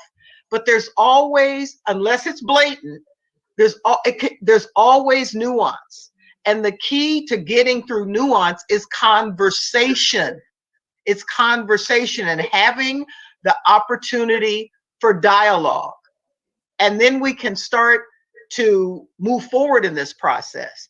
So, the reason that I will be very candid, that I took on this work with this city is because I saw a group of citizens who really want to make Petaluma a great place to live, and a city who is dedicated to doing their darndest to doing that as well. Is it perfect? No. But I really want us to rub these stones together, right? And so to come up with a solution that allows for dialogue. So if we do vote, I'm not voting, but if the committee votes to go forward with some sort of committee or commission, we have got to get to build in, how do we have meaningful dialogue? So perspectives and stories can be heard, hearts and minds can be changed, and policies come out of that keep the city going in a positive direction. When I say the city, I mean the community. I mean, the whole city of Petaluma. So I really want us to focus on that. So I think we had a few, let's just have 2 more speakers, and then we've got to do this sort, and then we've got to flesh this out. Tracy, can I just add on to that, please? Yes. Okay, so I agree with the dialogue. I thought it was great that was allowed for and encouraged. I think my only part that I would add to that is dialogue is ineffective if there is no change that is being presented. No, you know, so I felt that while I was appreciative that the city heard my letters and my concerns and watched the videos and there was dialogue, there was nothing that was presented and saying, this is what we would do differently next time. And so for me, that's the piece that is so important, because we can have dialogue all day long, but until there's change that's being presented from inside, not just from outside, I feel like dialogue is kind of ineffective. No, I hear you, and I'm going to go on this a little further, Hanan, because I think this is a really important point. Who decides if the dialogue is effective? Who decides if the change is effective? I'm not just speaking in a general sense. I'm not taking a side here, but I'm saying, you know, I was a part of that conversation, right? And I learned things about the police and you know, police policy. I am not a police officer. And I understood more. I can't remember all the details now. There's a lot in my head, but I remember walking away from this. Oh, I understand that a little bit more. Why they had to, you know, I'm not saying everything, right? Because I was not there. I was not there, and I do not try to step in your shoes because I did not experience that. But I understood a little bit more about what the reasons for certain things were. Whether I agree with it or not is not the issue. It's that I understood it a bit more. And so what I'm saying is that I hear sometimes people talking, particularly in this work, at each other versus with each other. We've got to have the hard conversation so we're talking with each other. So I don't care if we call it a committee, a commission, you know, a kumbaya, a festival. I don't care. We need to talk to each other and understand so we can build policies on a strong foundation.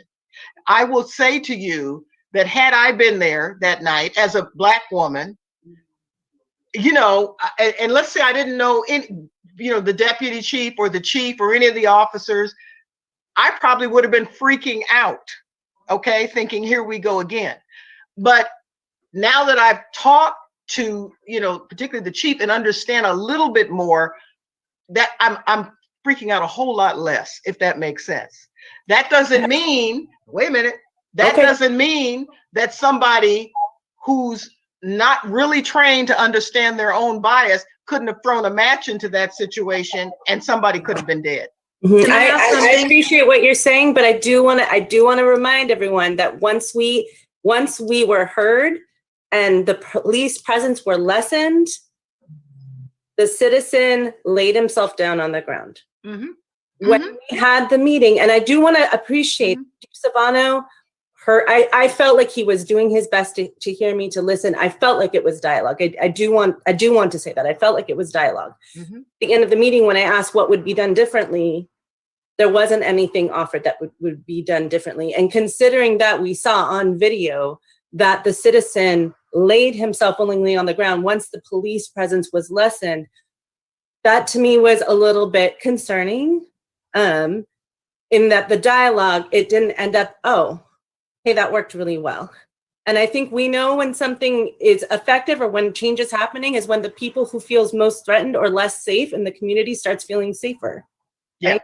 That's how we measure. Yeah, that's the measure, right? Tracy, can I ask something just real quick? Of course. What was the one thing that was explained to you that made you walk away or come away with a better understanding? Feeling a little bit more comfortable about it, you mean? Yeah. Yeah. Understanding that I want to answer this directly without speaking in parables. So give me a minute because my brain is in parables right now. Understanding that there was an antecedent to this situation. Okay, that it was a precursor to it. That incidents had happened. Yeah, I can't go into it, right? Because it's, there's privacy issues, but you all know what we're talking about. But with this particular person that, caused the police to have a heightened response. I'm not qualified to judge whether their response was too little or too much, but just understanding a little bit more of the background, I think, is what helped me say, okay, I can see why the police may have responded in a way that I wasn't there. And I know how that feels because I've been on the other side of that. But well, maybe I can see that. The problem is it's a slippery slope in this country. Okay. And it can go bad quickly. The good news is it hasn't gone as bad as it has in other parts of the country in Petaluma. We have to acknowledge that. I think the purpose of this group, though, is to work together to figure out how we prevent that from ever happening. And that's so it's really, for me, it was getting more context. But Claudia, I will say I wasn't there. I have to take Hanan's color commentary, right? No pun intended, because when you're in a situation, you experience it differently. I'm hearing this third party, but it did help me understand a little bit more. So that's all. That's my answer. So I think we had somebody else that wanted to. Hey, Tracy. Yes, we have Eric Danley, followed by Zyra, and followed by Mike Miller. Okay, and then after that, that's it. We're gonna then move on to this. So go ahead. Thanks, Tracy. And just quickly, I wanted to address in the Petaluma Municipal Code structure and charter structure what the few key differences between commissions and committees are, so that folks can take those into account to the extent they wish to or not. And there are not that many main differences. Commissions are subject to charter provisions. Committees are not. The commissions, pursuant to the city's charter, must have a council liaison appointed to them. Commissioners are subject to term limits set in the charter. And commissions are typically established by ordinance, which codifies their enabling legislation in the municipal code. With respect to committees, they're typically established by resolution. They don't have to have a council liaison. They're not subject to the charter term limits. In terms of the powers of them, and that's partly what prompted me to provide the distinctions. The powers vary, and they're not really a function of whether they're a commission or a committee, except for with respect to the differences I just mentioned. So, for example, the Planning Commission is an actual entitling body that has certain project approval authority subject to council appeal. But so is the Historic and Cultural Preservation Committee, to a more limited extent, but also to an extent. And the Airport Commission, for another example, does have some oversight role regarding the operations of the airport. Otherwise, all the subordinate bodies that the City Council has created, including this one, Climate Action Commission, are purely advisory. So I think it's, except for those choices among those differences that I just described, I think it's probably best to think in terms of the functions that the members of this committee want to recommend, as opposed to let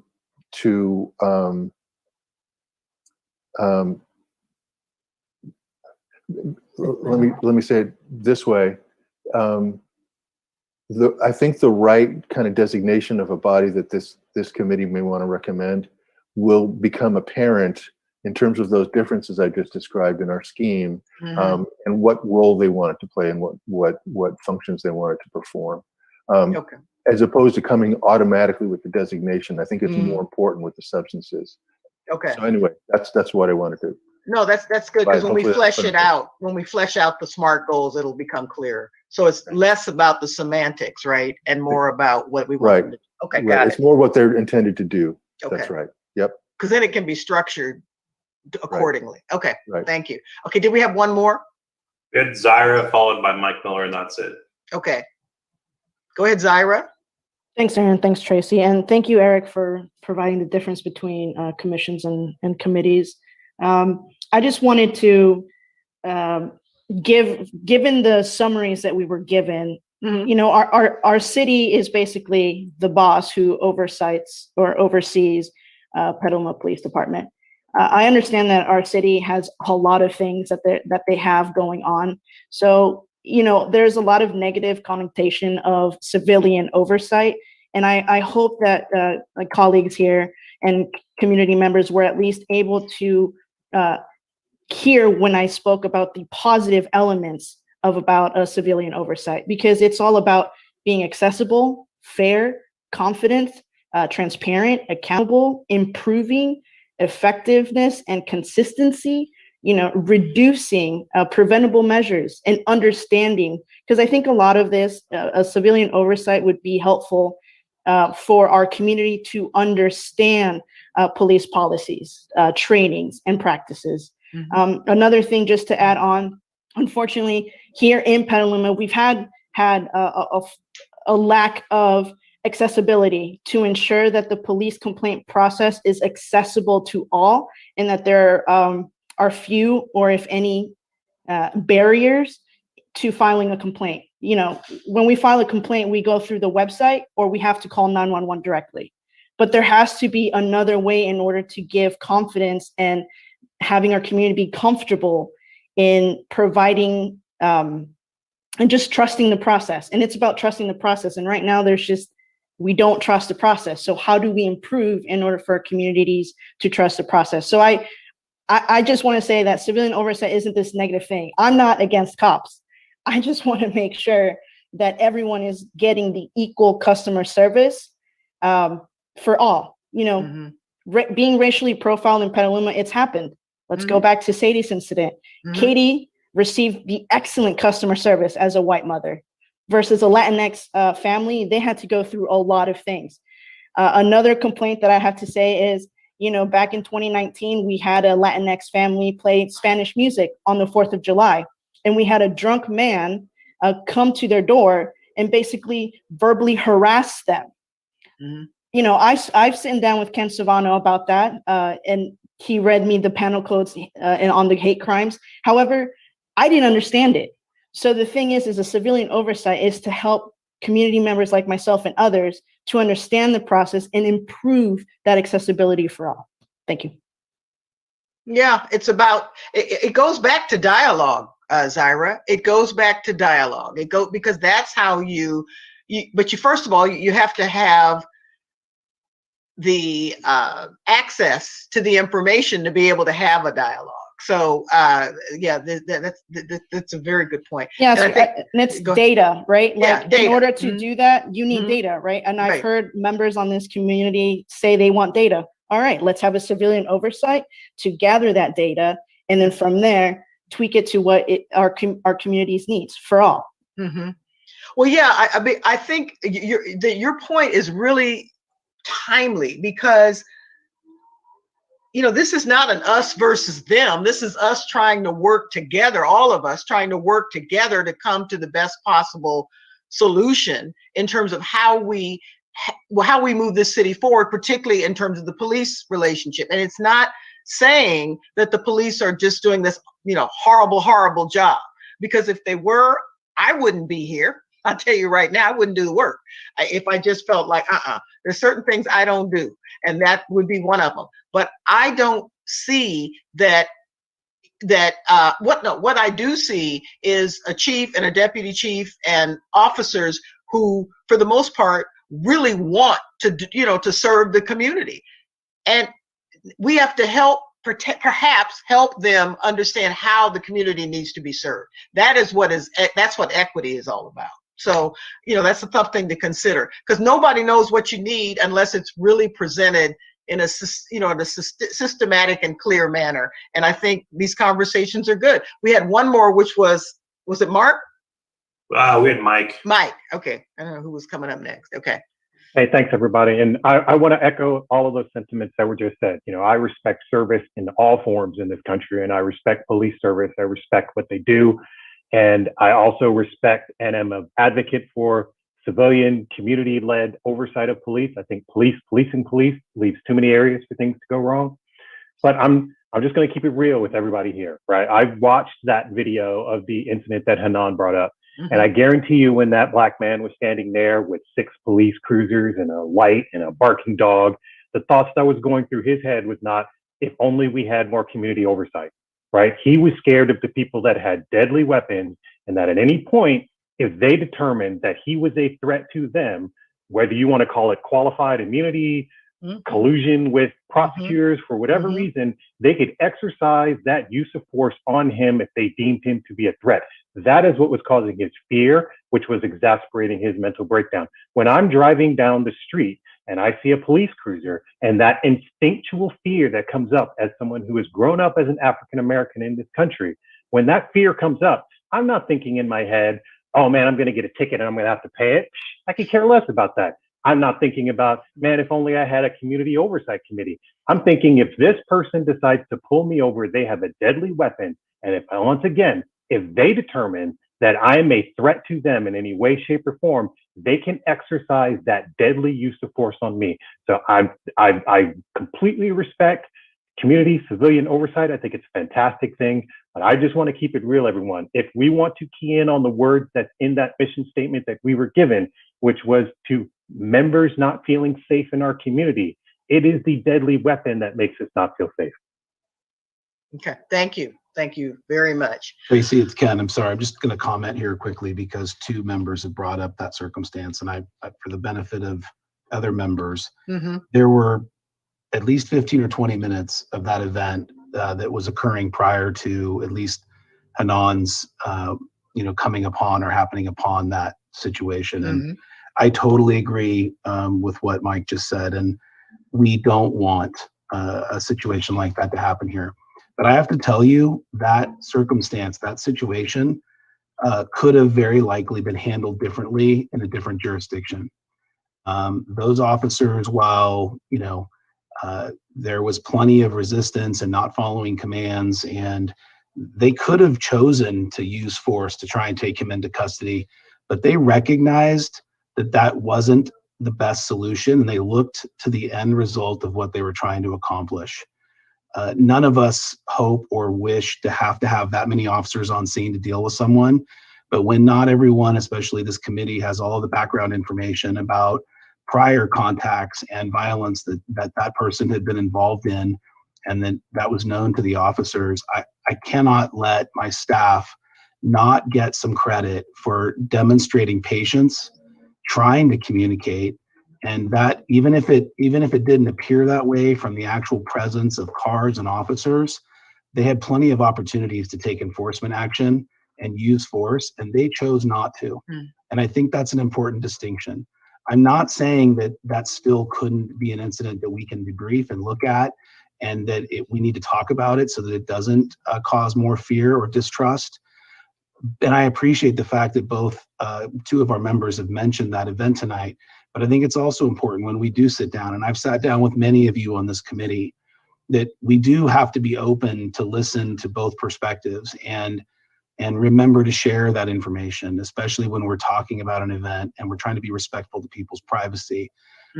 So I respect that I disagree, Hanan, that nothing good has come from that, because we debriefed that incident not only with our handlers and our canine teams, but our patrol teams. And we looked at it from the standpoint of how could we do it even better? And there were takeaways that we recognized that would be helpful when it's safe to do so. So I appreciate you hearing those comments. I'm not trying to be defensive, but I can't just let it go without any additional balance or comment to it for the benefit of the other members that were not privy to the details of that event. Thank you. Yeah, and Ken, or Chief, thank you. It's a tough one, because as a Black woman, right? I told this story earlier today as we were preparing for this meeting. I live over here in the East Bay, and I'm driving a little fast today. And, I got pulled over. I saw the cop behind me. Now, everything triggered, because I had a negative experience, like I told you, years ago. And this was the middle of the day. I turned on my camera, and I called my significant other, who's an investigative journalist, and I said, I'm sending this to, sharing this with you. Cop was very nice. I couldn't talk my way out of the speeding ticket. But what was going through my mind is, okay, I live here, but I'm still a Black woman in this predominantly white, Kensington, El Cerrito Hills area. I'm driving a nice car. He could be a racist, what, and anything could go south. But I also then had to pull myself back to my rational side and say, wait a minute, let me give the guy a chance and let me see how this goes. But I will tell you, I was very nervous. So what do we do with that, right? What do we do? It's the reality. It is the reality of the world that we live in. And it doesn't have to be that the group we're interacting with right now, or even the officers that we're interacting with right now, are racist, but there sure as heck is a history of things going south quickly in very dramatic ways, meaning people die in these situations where people are weaponized. So it is we're not going to solve that, but it is about dialogue that leads to change. And part of this dialogue is, we just heard that there were some changes that happened within the PD on this particular incident. They said, okay, how can we do it better? Which is what, meaning, maybe have a situation where there's not even the potential of escalation, right? But my thing, so I have to say something, because this Wait is a like minute, you're not driving. next. Well, this is driving. Kenyatta, Ken gets to speak, and I think that's completely unnecessary. I'm going to say I am the moderator. I will mute you and come back to you. I can't respond to Ken. No, you hold your thought, because I was talking, and then I will we'll call on you in just a second, because I think somebody was coming, but you can come after that person. Remember your thought. Is it Joanna? Aaron? Is it Joanna? Yes, who's it's Joanna. Okay. So my point is that some changes were potentially put in place, and these this is what this work is about. It's about incremental change, and it's about big change, but the incremental changes lead to the big changes and to different perspectives. But Joanna, and then we'll come back to Kenyatta. Go ahead, Joanna. Sorry, guys, I don't mean to change the conversation, but I just wanted to speak to something you had said, Tracy, about conversation and dialogue. It seems like something super basic, but I personally think that's the first step to building trust. Because like I mentioned, I never really interacted with PPD growing up. So I was like kind of fearful just because of the stories I've heard, the news I've seen. But I think if we had officers doing more outreach and attending community events and engaging in conversation and dialogue with community members, it would help build trust, because now you know who they are and they know who we are. So when we run across town, and it's like, oh, hi, you're not like scared, or you pretend you didn't see them, or things like that. And I think people sometimes overlook that just because it's super basic, but I think conversation and dialogue is a huge part of building trust. And like in my background, like as case manager, that's how you build trust with any client. You hear them out, and you just start a conversation, and then you build rapport over time, and then they trust you and you trust them, and that's how you build trust. Yeah. And you continue those conversations, right? And you have the difficult conversation. Okay, Kenyatta, do you want to go ahead now? I would just like to note that Ken spoke out of the line order. So I thought that was interesting that we cannot speak out of the line order, but that's that. I was just going to go back to what Mike had to say. Mike, did you read the information that was sent to us about them wearing their firearms and things like that in public? It was item number 1, police policy regarding on-duty carrying of firearms. On there it says it's a rule, and so I'm wondering the difference. It's a rule, but rules can be changed, right? And so I think that speaks to Mike's thing. So since Chief Savano is responding to everyone's comments, maybe you can respond to the difference between a rule and a policy, because it sounds like Mike is asking for policy on that. And Mike, you can correct me if I'm wrong, but in this document that was sent to us, it says it's a rule. Yeah, thank you, Kenyatta, for the question. Rule, policy, regulation, they can be synonymous. So you're right. If the recommendation is for the council to consider evaluating that rule, policy, or procedure, that could certainly be evaluated.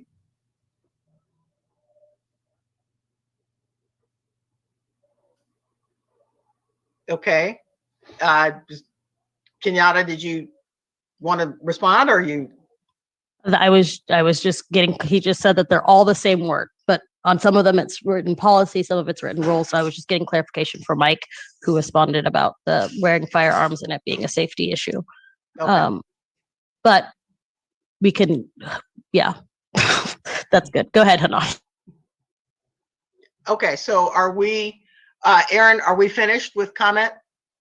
We do have Hinan and Rabbi Feldman with their hands up. I did want to note that Sonia has joined us, as well as Joanna Pond. Okay, so let's welcome Sonia and welcome Joanna. So let's hear from, I think you said Hanan was next, and then there was, and Rabbi Feldman. Yes, that's correct. And then we will stop it because then we've got to flesh this out. So go ahead, Hanan. Okay, thank you. I am just, I feel a little bit of that I need to hold responsibility to represent the citizen who was targeted in November. We are talking about respecting his privacy, and I believe that we should. However, at the same time, things are being indicated that there was a response at a certain level because of things the citizen has done or because of something that happened before the video was taken. So it feels a little conflicting to me that we're respecting his privacy, but also kind of hinting that, well, there was other thing going on. So I do want to clarify that before the video was taken, the citizen had his shirt off, and it was clearly visible that he was not armed. Yet when the video started, there was one of those laser beams on his chest. So I think it's really important to note that he was not armed. It was visible that he was not armed, and yet there was a laser beam on his chest. So I don't know how we justify anything like that when he clearly wasn't an immediate danger. And I want to also clarify, because this has been pretty public, the call was that a local restaurant said somebody was tampering with the electricity. They weren't sure who. He happened to be a person in the parking lot who was being loud. So the call wasn't that he had done anything violent, threatened anyone's life in that moment. I do know that there was a previous call involving an object. Again, no weapons. I think it was a stone, a rock, a brick, something. So I just want to make sure that while we're respecting his privacy, we're not also hinting that there was something that deserved that sort of response. Okay, thank you. Oh, one other thing. I appreciate that there was follow-up to this. I had sent in letters requesting and citizens that we wanted to know what that was. So I think we still would like that. And that's a part of the dialogue that I'm talking about. It's so important. And then the follow-up is, oh, hey, what was the follow-up? What changes were made? We want to know. We were excited to hear that changes were made. So what are they? I did request that in my letters, and I think we would love to know that. I mean, not out of any kind of like rudeness or sarcasm or anything, like truly, that's awesome. What were they? Okay, thank you. And I don't think we can get into that now, but those are for time purposes, but those are the types of conversations that need to be had, right? It's not just sharing, it's then what's the resolution? And it you know, there looks like there potentially has been some introspection and maybe review, so that that can be shared at some point. And I think that's important to the extent that it can legally be shared. And I think we had one more person, and then we're going to stop. Who was that? Rabbi Feldman. Okay. Yeah, so it's quick. Number one, I would object again that we went through this entire dialogue with this stuff up on the screen and we couldn't see each other. And that's really not helpful in dialogue, not to see and to have the screen filled with the text in front of it when we're in this long conversation with each other. So I would request, I know others have said in prior conversations, to please open up the screen so we can see each other during conversation. And also, I want to thank the committee. You helped me understand oversight in a little different way than I had a conception of, and I appreciated the dialogue around that. That's a simple thing tonight, not as complex, obviously, as this last issue we've been discussing, but I wanted to thank the committee. No, thank you, Rabbi. Okay, so now looking at the board here, Ingrid, why don't you put up your sort? Because she was in the background doing a sort, and I want to see what the committee thinks of this. And then if there are 5 things here, and if you believe that this essentially captures, the essence of what the choices, what had been put forth, I would like to have like 5 minutes to see what you all think about this, and then give us, like 5 minutes to do. We can take a quick bio break, come right back, do a vote, and then flesh out the top, 1 through 3. So the first is independent, adequately funded, empowered. I think she got every adjective in there. Civilian community, not city staff oversight body. I mean, the wording doesn't have to be perfect, right? It's the concept we're going for. The next one is education, engagement, dialogue to build relationships, humanize police. I think it's humanize police and community members. I think it's both. So if you could add that, yeah. And then the next one was increase use of and referrals to existing restorative justice programs. The next was police training. I think we need to be a little bit more explicit. I think it was police training regarding DEI and bias and de-escalation. Is that pretty adequate? I don't want to just leave it as some nebulous police training. That's also ongoing, please. Right? Yeah, well, yeah, exactly. Yeah, continuous, right? Okay. Also, I think it should be anti-bias, not bias training. You're right. That's the correct term.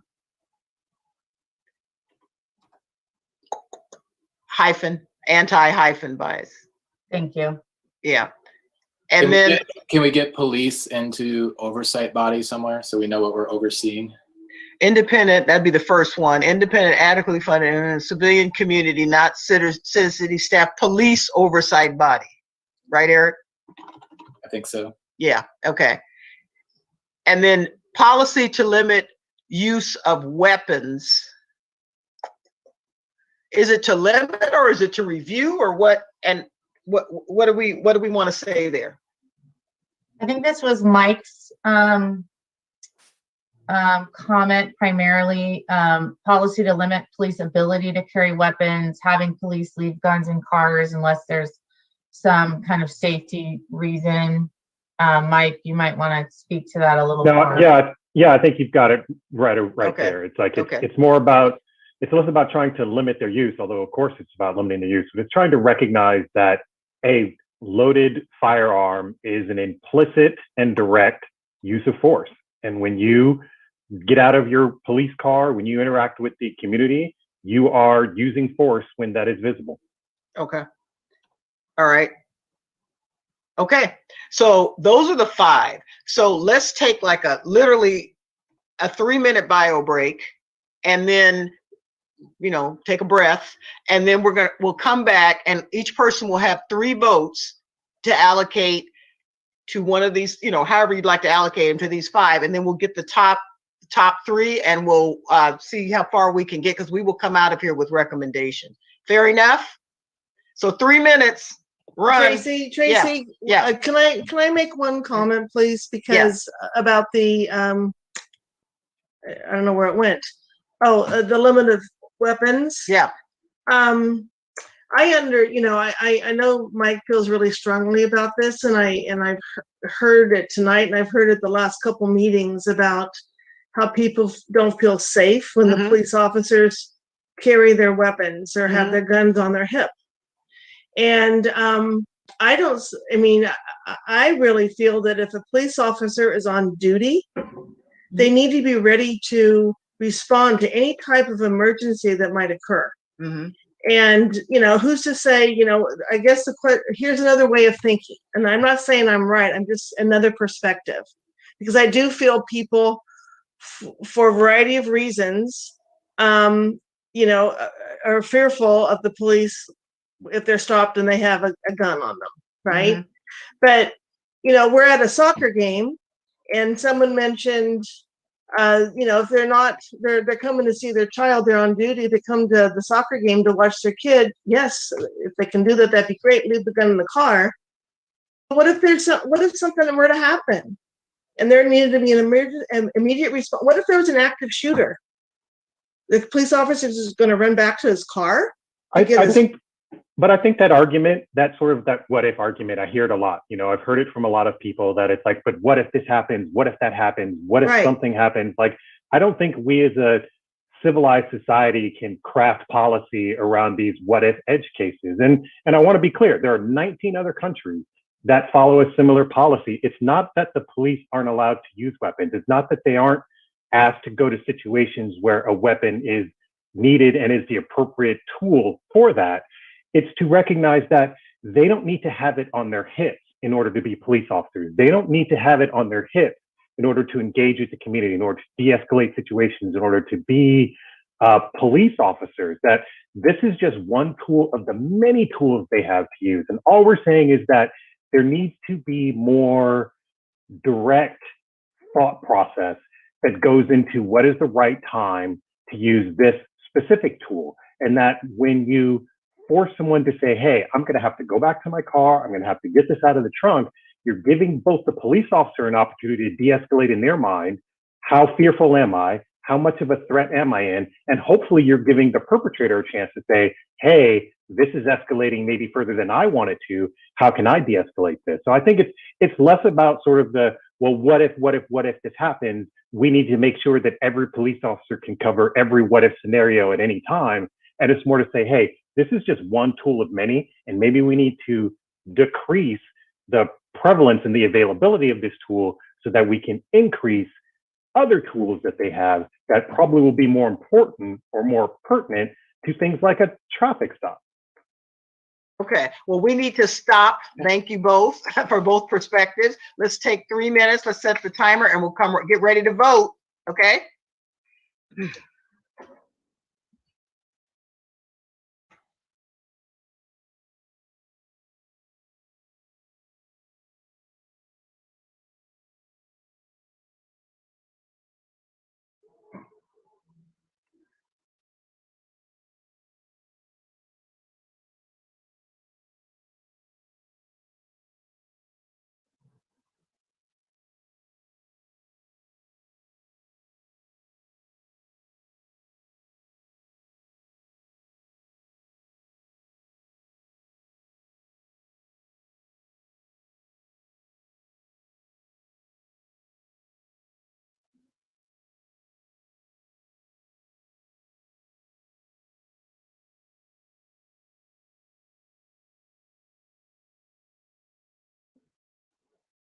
Can we number these so that when it comes time to voting, we can just say number 1, 2, 3, 4, or 5? Might be easier and faster.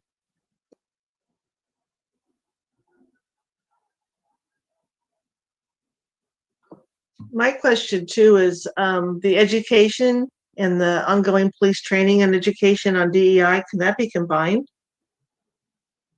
or not?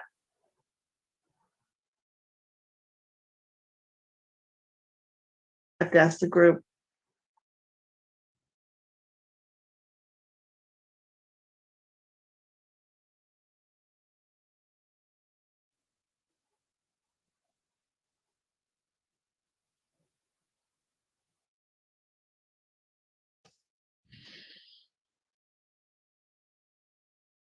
Hey Ingrid, I have a question, but I don't know if maybe this one is for Tracy specifically. But the homework that we submitted in as ad hoc members, is that going to be provided to? How is that going to be transparent to community members and to the rest of us on the ad hoc?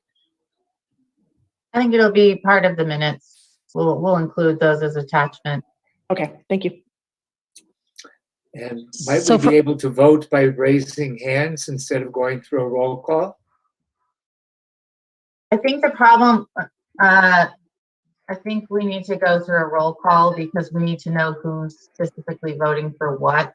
Okay. And to know that people have free vote, and it's hard for us to track just hands going up and down, unfortunately. Okay, gotcha. And Ingrid, those that did not do the homework, All aside right. from the 9 that did, can they submit it to you so that it can be included in the minutes?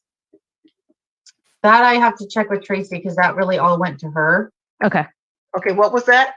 I was just asking if the homework, because some people's homework had like longer explanations of their 2-minute summary, if those can be included into the minutes, and those people that didn't submit them, if they can submit them so that they can be included in the minutes that are sent out to the community. I don't see why not. I mean, you know, you did the work. So her point is, while you were gone, Vera asked, you know, what we would do with that information, and I said we would include it in the minute. And then so Kenyatta's point is, if someone didn't submit the homework, can they still submit it now and then have it included in the minutes, just so they can have their longer explanation on record? Absolutely. So the point of the homework is for you to exercise your thinking, right? And to share your rationale. I know 2 minutes is not fair and it's not enough time. And I know, Zaira, I appreciate you want to do a PowerPoint, you know, because that's how we communicate nowadays, right? But we can't have 26 PowerPoints, our eyes will blow up. So I think that, yeah, go ahead and send it in. I would ask that you send it in within the next, let's see, what is today, Tuesday? By Thursday, you know, so, and then we can just make it part of the record. How's that? Because I think it'll be useful when the city council starts considering, you know, all of this, that they can see your rationale. And I think you all have done excellent work. So, okay. I know, Rabbi Feldman, you're going to want to shoot me. Well, no pun intended. But I need the screen. No. I can't do it without the screen. Do the screen. Okay, The screen. we'll do the screen. We'll get the vote. Then we'll turn it off. So if we may have the screen back, so we can put. Yeah, there we are. So Susie, are you still with us? Tracy? Yes. I'm sorry. When you were gone, I asked. Number 2 is education and number 4 is education. Do you think it should be separated, or do you think it's something that we can combine into education? I'm just asking. Yeah, no, it's a good question. I see a subtle difference, but I'm okay. No. It's just my crazy brain is seeing a subtle difference. I'm seeing and I can't remember who suggested.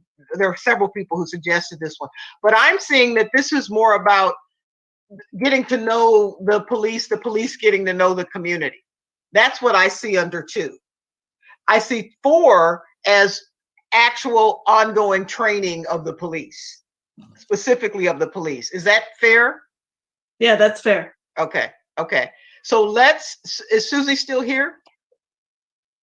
Yes, I am. Okay. Hi, Susie. If we could do a roll call, you have 3 votes. Please allocate them. However you see fit. So, okay. All right. I will go ahead again alphabetically, and sorry, yes, even to include those who are not in attendance, just to keep the record clear. Great. We'll start with Joel Brunner DeKeen, Liz Chacon, Anne Marie Daniels, Claudia de la Pena. I'm sorry, it's 3 votes? Yes. 1, 2, and 4. Ramona Faith. Let's see.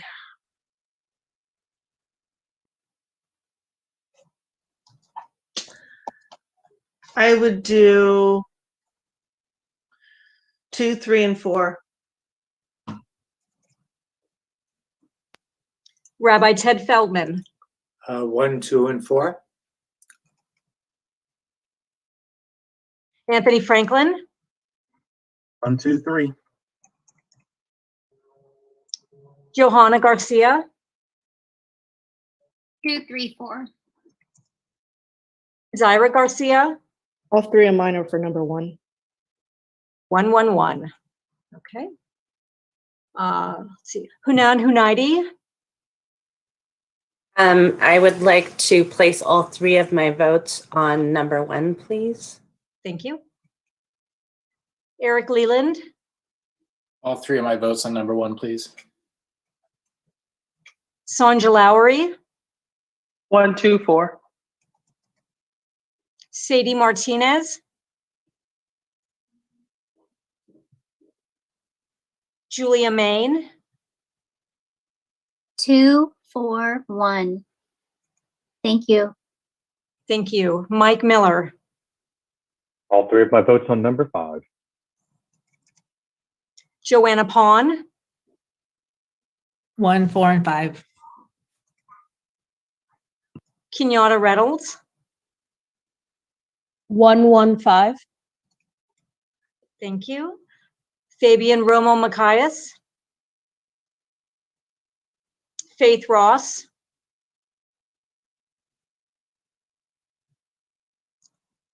One, 4, 5. alrighty. Mark Scott, Joe Sturdivant,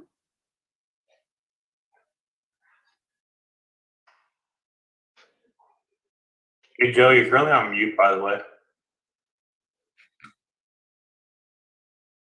1, 2, and 4. okay. Risa Tinsley Green, 3, 3, 5. Pedro Toledo, All 3 on 1. okay. Catherine Wells, All 3 of my votes on number 2, please. thank you.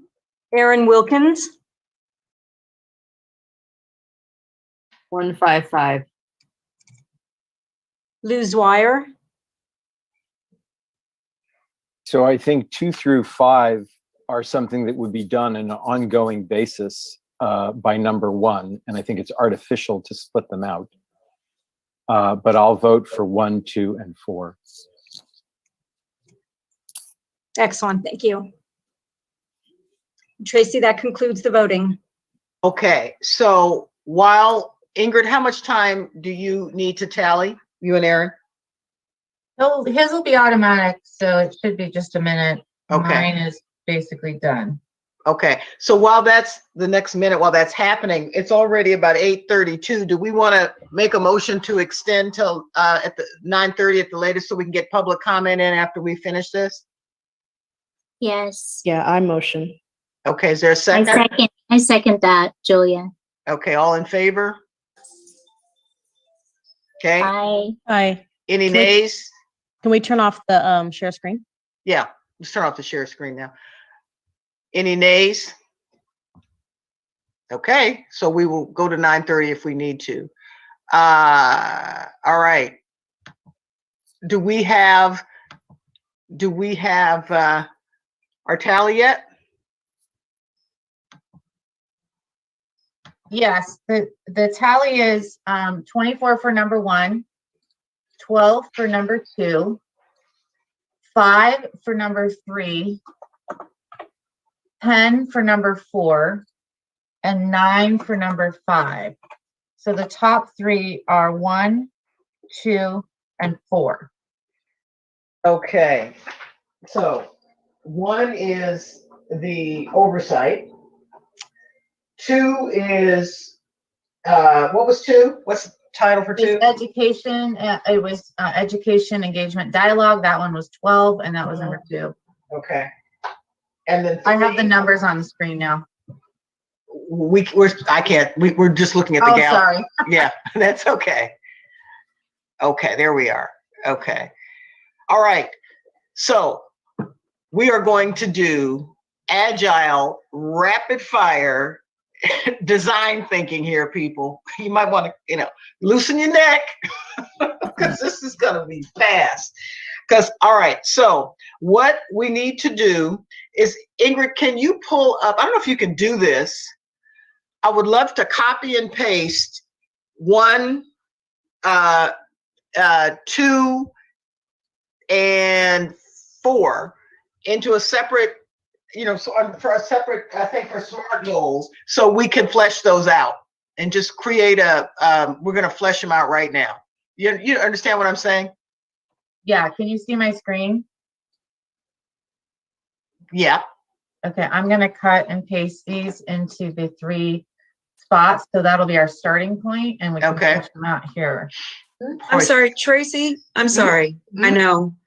I need to ask something very quickly. It seems to me that number 5 would be part of the training, or it could be part of the training. Oh, the weapons? Yeah, we're talking about changing police culture to a certain degree. And it seems to me 5, limiting your use of weapons, being trained how to limit your use of weapons. I don't know. I think 5 fits into 4 for me in hindsight. Well, like you mean, in this one, Lou just said that. He's basically. Yeah, right. And into number 3 here on the screen. Yeah, under ongoing police training regarding DEI, anti-bias, de-escalation. How about use of weapons? Exactly. Okay, let's just add and use of weapons. So Ingrid, if we could add that on number 3. Okay, thank you. So now is there room to do the SMART goals? I think we can do it in each of these boxes. So specifically, we've got the title. Hold on, I'm gonna pull up the SMART goals here. And we don't need to have the screen shared, for SMART goals. We know what they are, but I'm going to read it, go through them. So the first one is specific, and I think we have that already. In terms of what this committee or commission is. Measurable. How are we going to measure it? How are we going to measure its success? I mean, there were some notes about establishing it at, the time by the end of the year to have it established. And some people said that would be success. Some other metrics of success would be positive engagement. Well, let's. I think there were like annual reviews that there was a discussion of. Right. I think you're right. How about if we say the measurable piece under here is you establish this commission or committee, right? We'll flesh that out based on what we wanted to do, or as the committee moves or commission moves forward. But measurable is that it's established and fully populated by the end of the year. What do people think about that? You can all come off mute. This is a conversation. My question about that is that all of these things all of our ideas are going to be submitted to the city council in September or October? So, more than likely October, because we won't finish everything, right? Until. So now you've got November, you've got Thanksgiving, you've got Christmas. Which is a terrible time to really get anything done, right? Do you want to move it to the spring? No, I think you probably could do it have it done towards the end of January, maybe the beginning of February. Okay. I guess February is spring. I don't see it happening before January. Okay. So thank you. What do people think? Can we put January 31st to be established by January 31st? To be established, meaning like for the committee, that the committee members are chosen and yeah. What do you think? Does that give the city enough time to vet the members? We don't know who's vetting them yet, right? Is it the city? Is it that process? We don't need to go through that yet, right? But to your point, Mike, is it enough time to, however they're vetted, to be vetted by then? You know, I think- I'm thinking, I'm thinking like March 1st, because forget before the holidays. So that gives you January and February, really.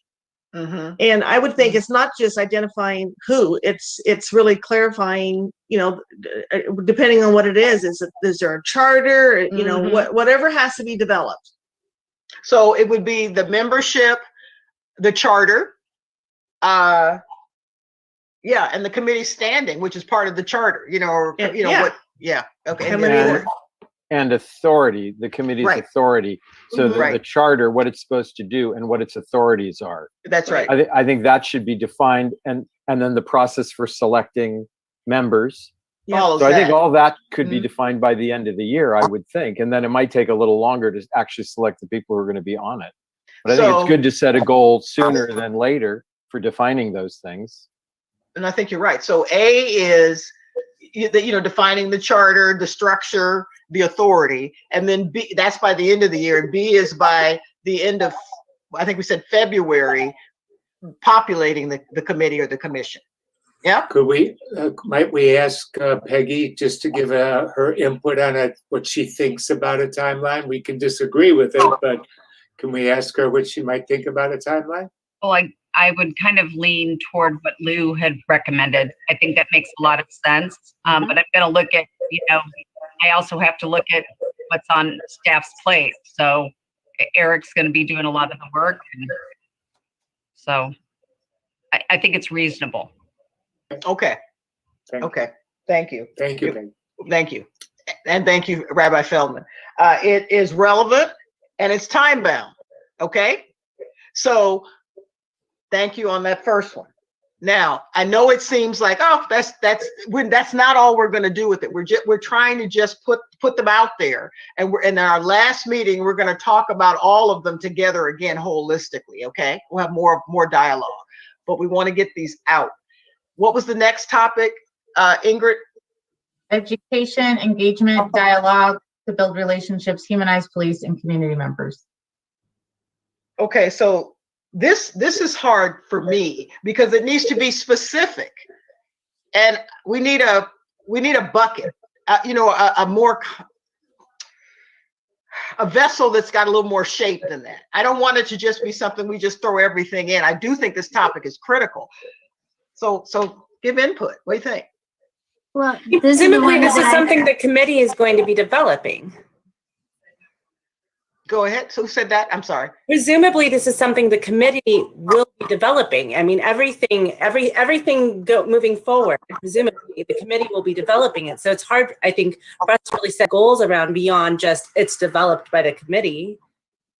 Well, I think these are separate, Hanan. I mean, you tell me if you don't see it that way, but I see the oversight committee or commission or whatever we're calling it, in and of itself is one thing. I think that you can still have a parallel resolution or parallel recommendation that there's specific education. You know, I really want to see that again. Can we pull that up? I think we need to go back though, and then get really clear on what the purpose of the committee is. Because my understanding is that the committee is to develop, mandate, you know, and monitor all of these programs that we're talking about. Yeah, I agree. That was my understanding as well. Yeah, I agree with Hanan. I think, in fact, Lou said that before when he was voting. He said all the other from 2 to 5 all fit in with number 1. That is, it's an agenda. It's part of the agenda for the committee. And I think when we structure the committee, we can just recommend that as part of the agenda. That this committee be assigned the task of creating a system of education. Was that not the implication of the role of the committee, part of the committee? But I think you need like guidance for that, because I mean, education in what? I mean, I sent an earlier email to Aaron and Susie, I think, with outside companies that do DEI work and education on this topic through KQED, as well as Dr. Juan Carlos's company, and there's somebody who lives in Sonoma who also does DEI. And so if you wanted somebody local, so I've sent that to them. But I think if you give your committee this information, at least they're not starting from zero, and hopefully the process can be a little further. And for humanizing the police, picking however many officers you have, and one officer would be highlighted and spotlighted for 1 month in all the restaurants, on television, making a poster like you would, you know, on the side of the SMART train, like really where they went to school, what they collect, what their passions are. Is somebody a foster parent? Like all these kind of things that humanize it, so that if you're a foster parent, you go, oh, I had no idea. And then it creates camaraderie, trust, and collaboration and community. And I understood humanizing as like Mike was talking about earlier, like when you approach someone, like you understand. I mean, Mike, as a Black man, is going to see a police officer with a gun very differently than a white woman is going to.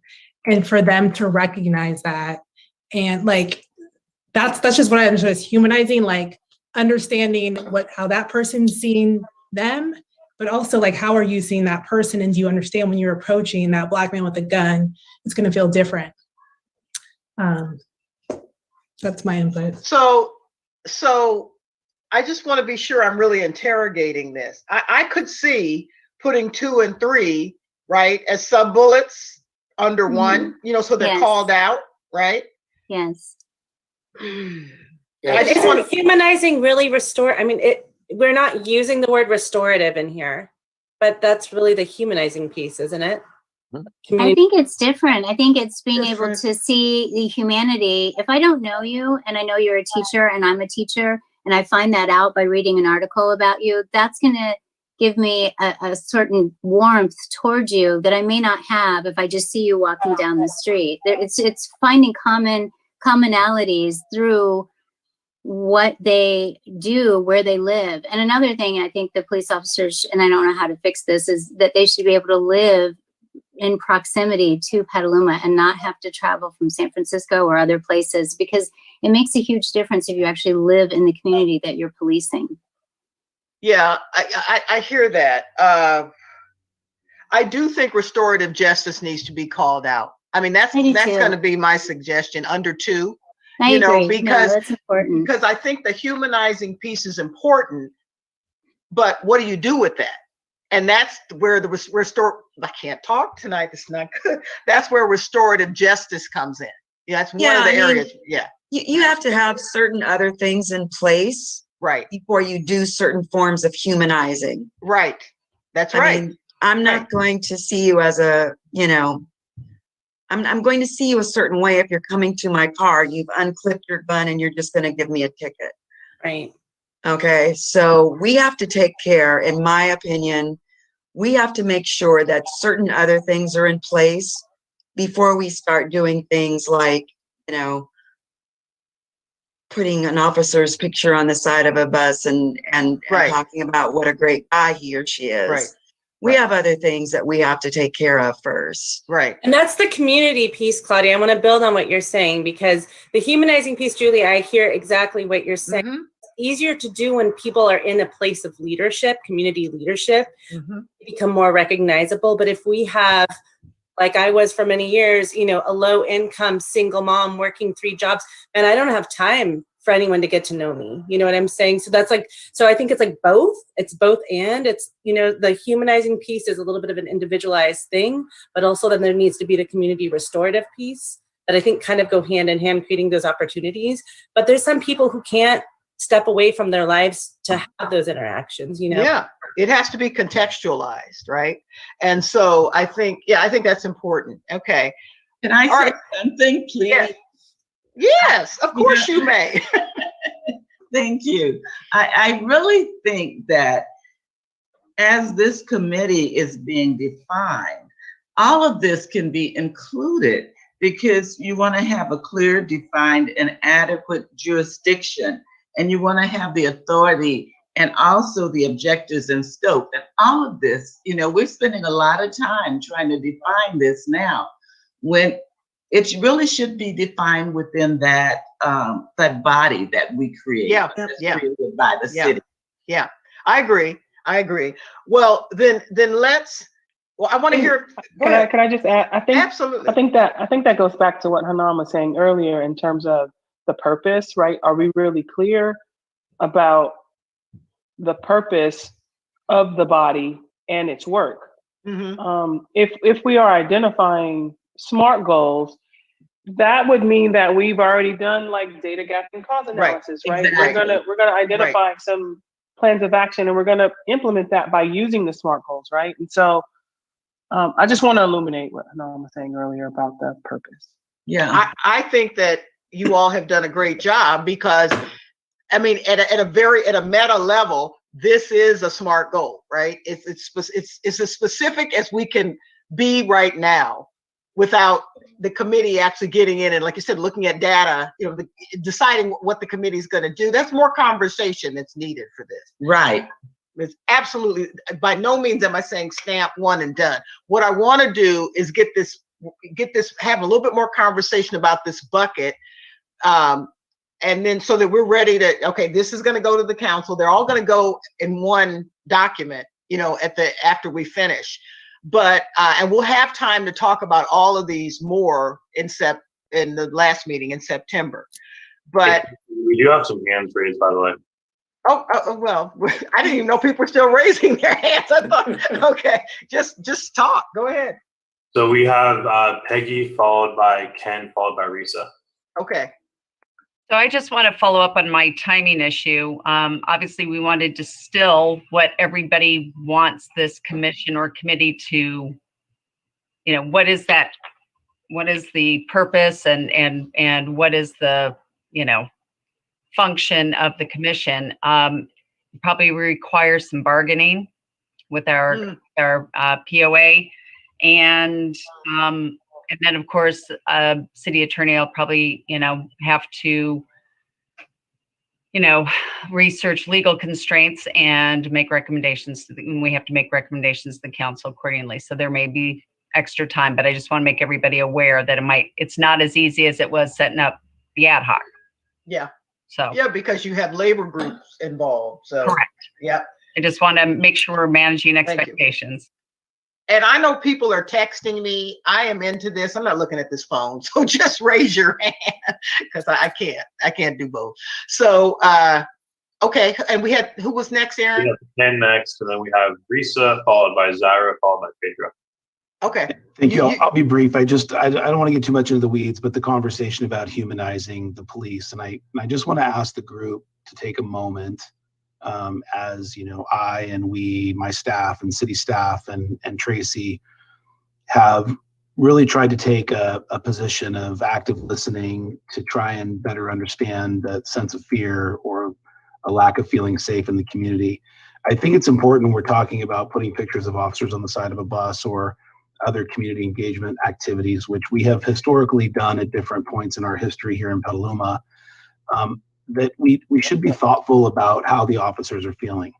I know for a fact that there are officers who are afraid of being assaulted. Those incidents have happened. And while I get that we can't, you know, what if everything to the nth degree, police officers, like other situations we're talking about here, you know, situations have ended tragically. And I think we just need to be mindful of how the officers feel as well, when it comes to their safety and how they're feeling in the community right now. So I just want to make that point. And secondly, I'd like to help us move forward, I'd like to make this suggestion to the group. I think it's clear that the number one priority is for the city and the council to consider oversight. I think it would be wholly appropriate in that communication to the council to say that this is important to our group. And in addition to that, numbers 2 and 3, we'd like to consider, you know, as things to be considered or agendized for some type of oversight body to address, which brings them all along, but also gives them the ability to be done separately if there is any delay in standing up any kind of oversight body in whatever format that may be. None of those things are unreasonable. And in fact, many of them are already ongoing and engaging, and we'll be doing more. So I just offer that as a solution to move on with the work that we have in front of us. Thank you. So I just want to clarify, Ken. So you're saying set it up such that as maybe perhaps as 1 is moving forward, 2 and 3 can also move forward? Yes, but it could also be embodied as the work or scope for 1. oversight, right? Yeah, okay, got it. If there is any forward-thinking professional law enforcement leader is going to be thinking about all of these items in 2 and 3, as well as oversight. So they're reasonably connected. I don't want us to get hung up on, having to SMART goal 2 and 3 when if we clearly define 1, the 2 and 3 can come along with it. I just don't want to hold those up because we're already doing them and we're going to be doing more of them. We're committed to them. They're important. Thank you. So maybe what I had said earlier was that, 1 stands as the meta goal. And what do you all think about putting 2 and 3 as bullets under that? So they still stand alone, but they're under that committee. Is that okay? Yes.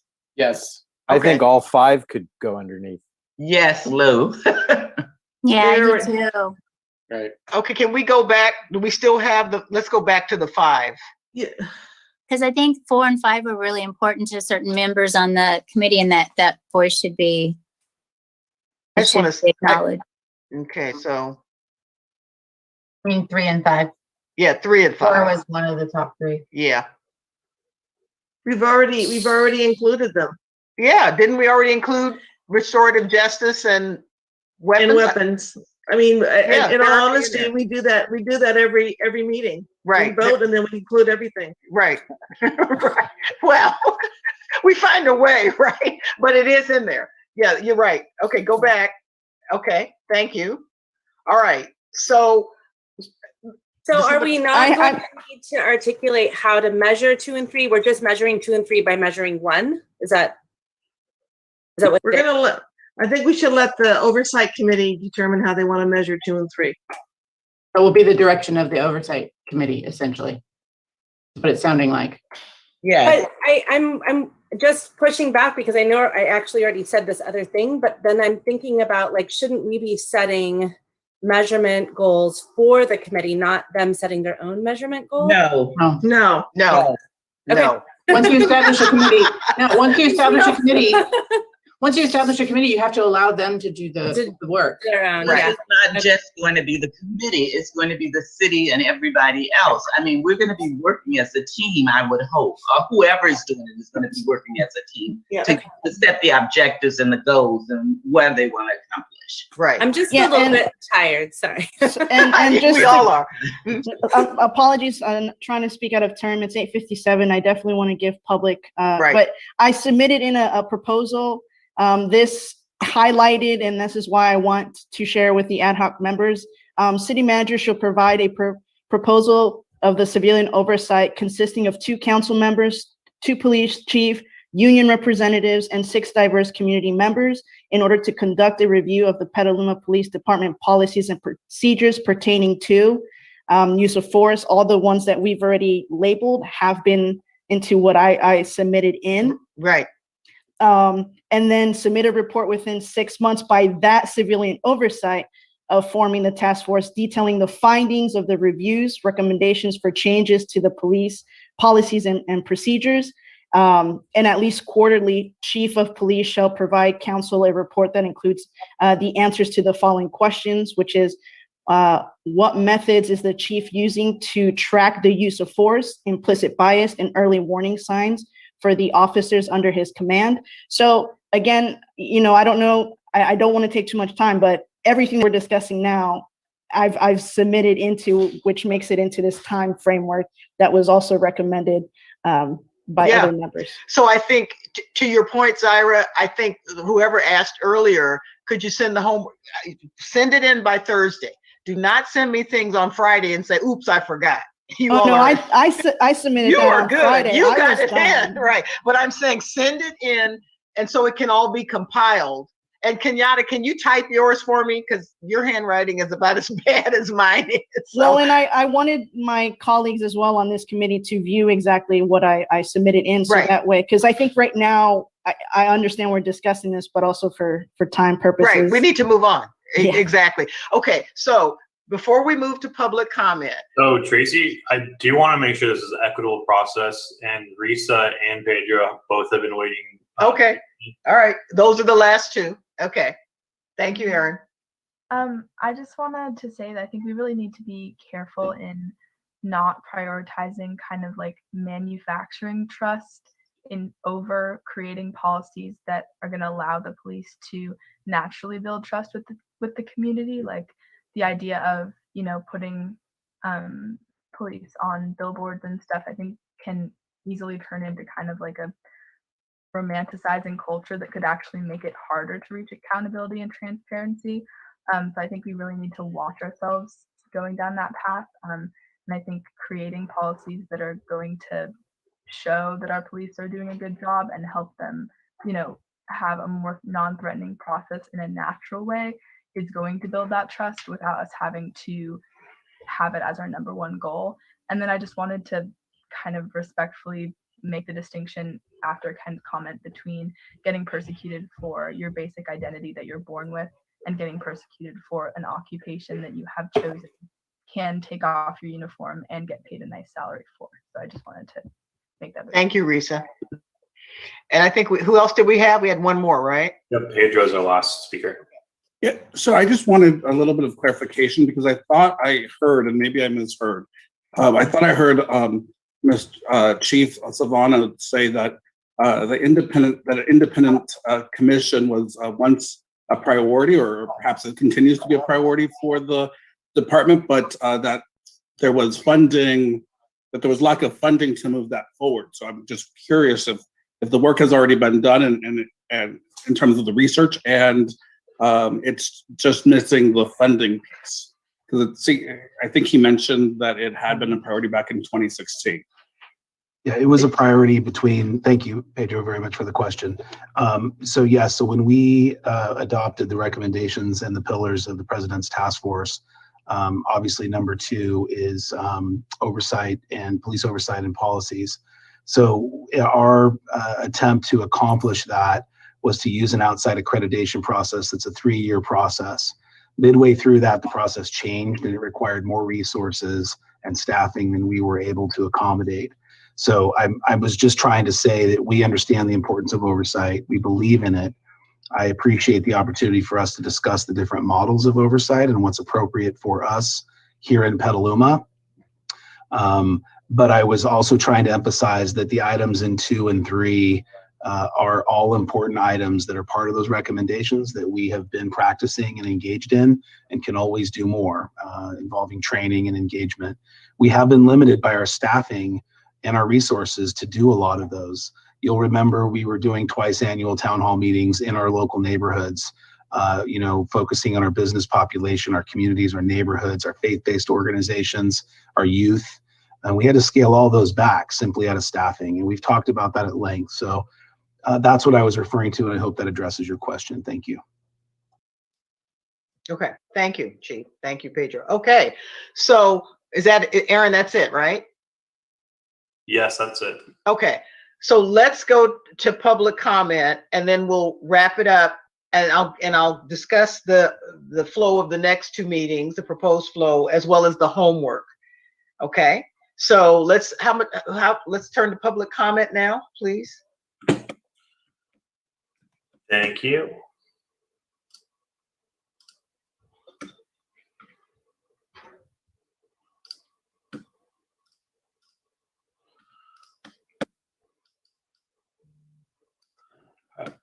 Those wishing to participate in public comment must raise a virtual hand and wait to be called on by the moderator. Speakers are reminded to be respectful in their comments. Threats of violence and obscenity are grounds for removal from this meeting. A countdown will appear for the convenience of the speaker and viewers. Your microphone will be muted at the end of that countdown. The first speaker will be acknowledged and invited to speak when the countdown begins. Please make sure to unmute yourself when you're invited to do so. The first speaker that I have is John Hanania, and public comment is 2 minutes. So John, I will now allow you to speak. You can unmute yourself and begin. You have 2 minutes.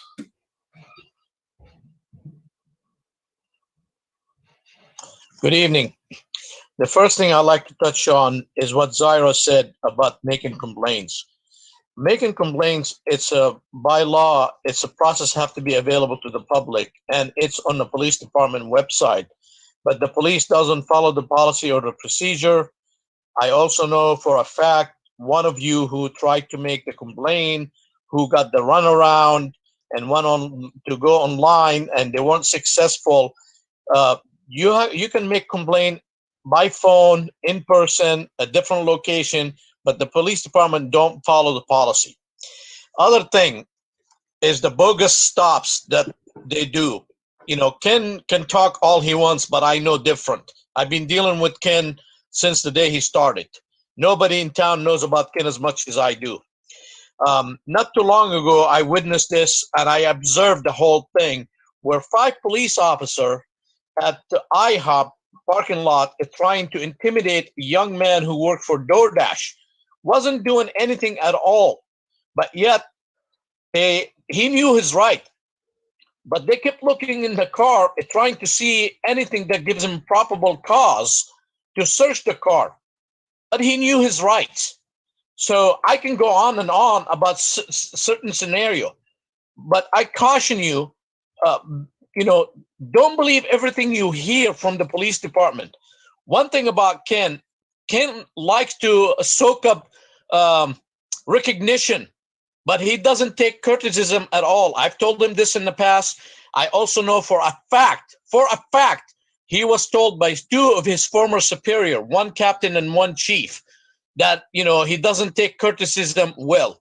So I caution you to be careful about everything you hear. Thank you.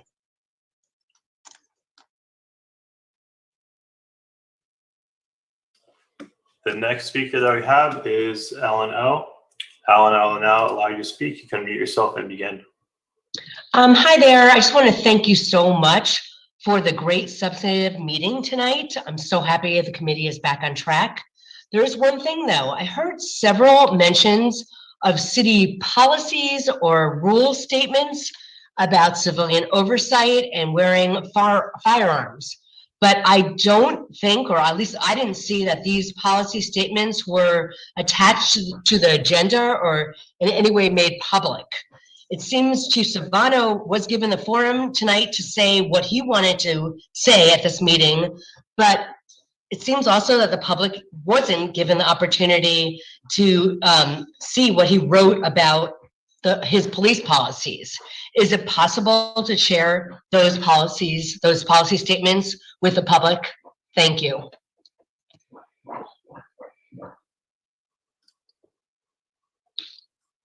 The next speaker that we have is Stefan Perez.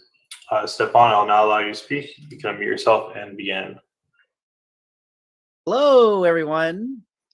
I just wanted to pop in and say I'm glad to see such strong support for the civilian police oversight.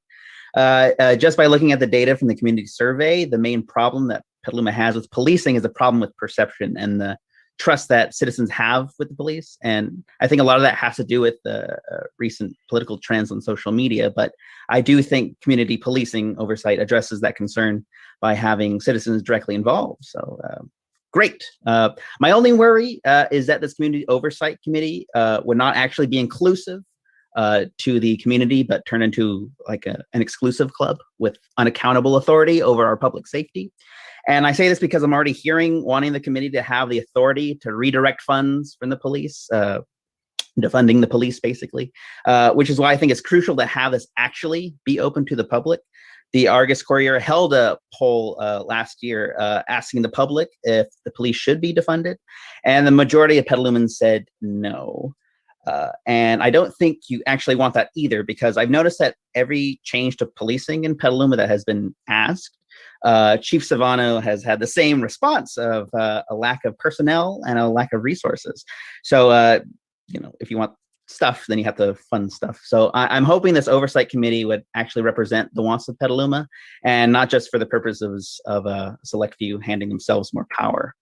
Because again, the problem that is trying to be addressed is about perception of the police, but the punitive power that some are asking for is for things that have seemingly no data to back that up as a problem to be solved. The goal of the community is to enhance trust between the police and community, and a committee coming at this from an adversarial and punitive position, I don't think will accomplish that goal. So it's just something to keep in mind. Keep up the great work.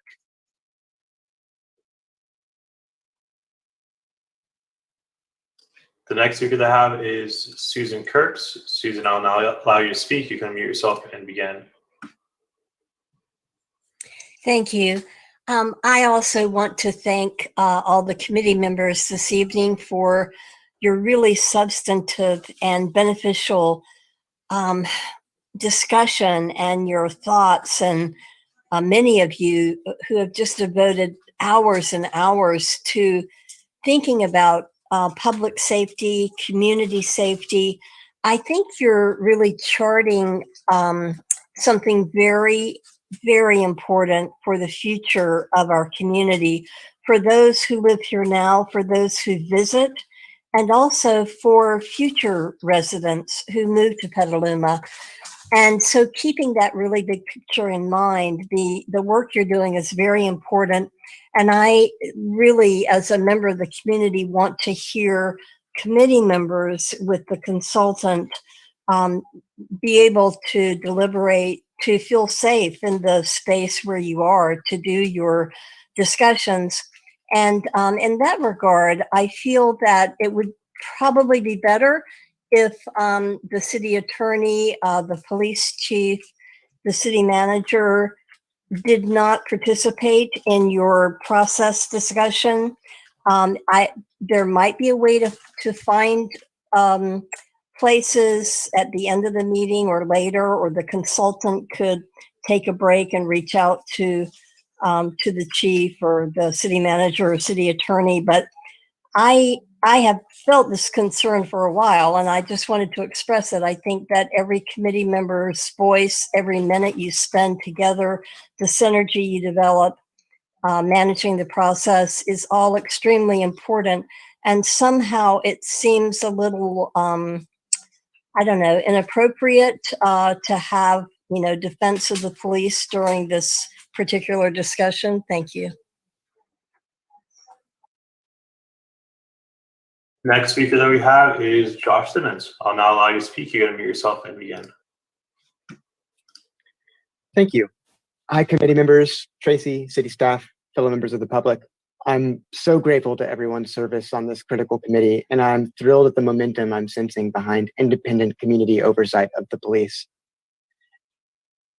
I want to highlight that while I appreciate that Chief Savano has showed a willingness to engage in conversation, I believe it was inappropriate the degree to which Chief Savano was given an opportunity to respond out of order at his pleasure to committee members whenever he disagreed with what they had to say.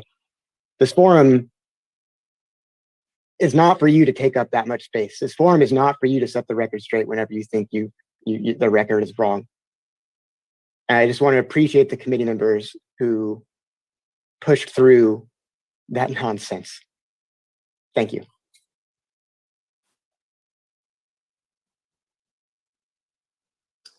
The next speaker that we have is Paloma. Paloma, I'll now allow you to speak. You can unmute yourself and begin. Hey, thanks so much. I also have a response for Ken Savano.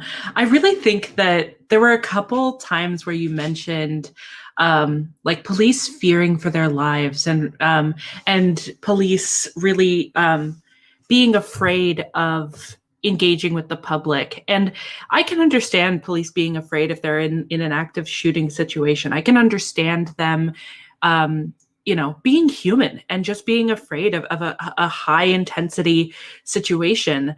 But if police are afraid of engaging with the public and doing their day-to-day responsibilities, that concerns me quite a bit, actually. If they feel like they need a loaded firearm to do a traffic stop, to engage with the public, that's actually quite concerning to me. And I don't think that edge case of somebody who is sort of overwhelmed with their position, I don't think that edge case should be used to justify carrying an armed firearm for non-violent situations. So I hate that line of questioning, that line of response of just like, well, police are scared too. It's like, well, they chose this job. They can take this job whenever they want to. They can get a different job. We shouldn't have people who are doing this job in fear. And if they're afraid of their community, that speaks to the problem that we have here. We need to work on repairing that so that they're not afraid. And so that way, escalations of violence and escalations of use of force only come from significant and severe incidents. So I just want to highlight that and make sure that when we're talking about this, we don't use these edge cases to justify the day-to-day experiences of police. Thank you.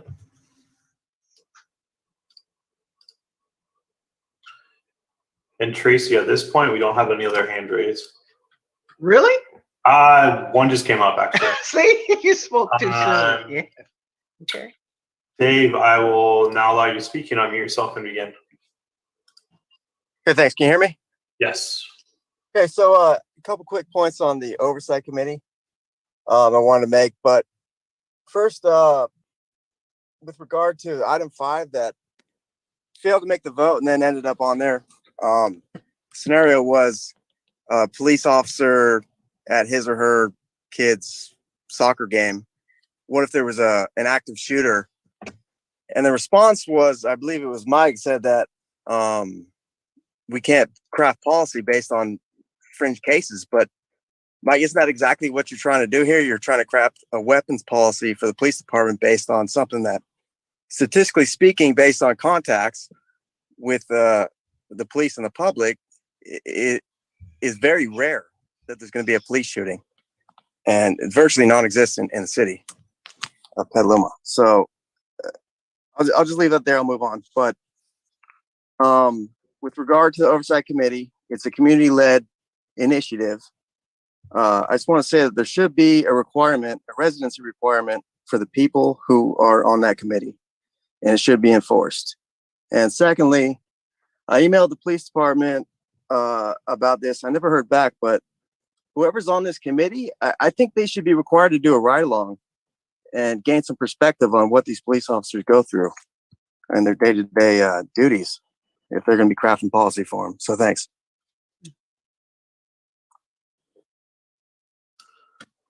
Next speaker that I have is Sarah. Sarah, I'll now allow you to speak. You can unmute yourself and begin.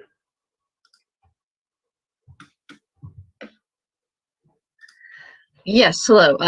There really isn't a reason to have police in these meetings. This is an advisory committee. It doesn't actually get to make the final decision on anything that happens. The police get to speak at every meeting that they want to. They show up for city council meetings. They're present in all areas of government. Their voices are heard. And getting to set the record straight isn't useful for this committee because it's an advisory committee. If the committee comes up with something that is not doable, not feasible, it's not going to happen because the police are going to get to voice their opinion whenever the recommendations are brought to council. That isn't actually useful to have them also in this space. It prevents this space from being able to come up with a more powerful recommendation to send to council that will then be shot down by police, so to speak. That's all I have to say. Thank you.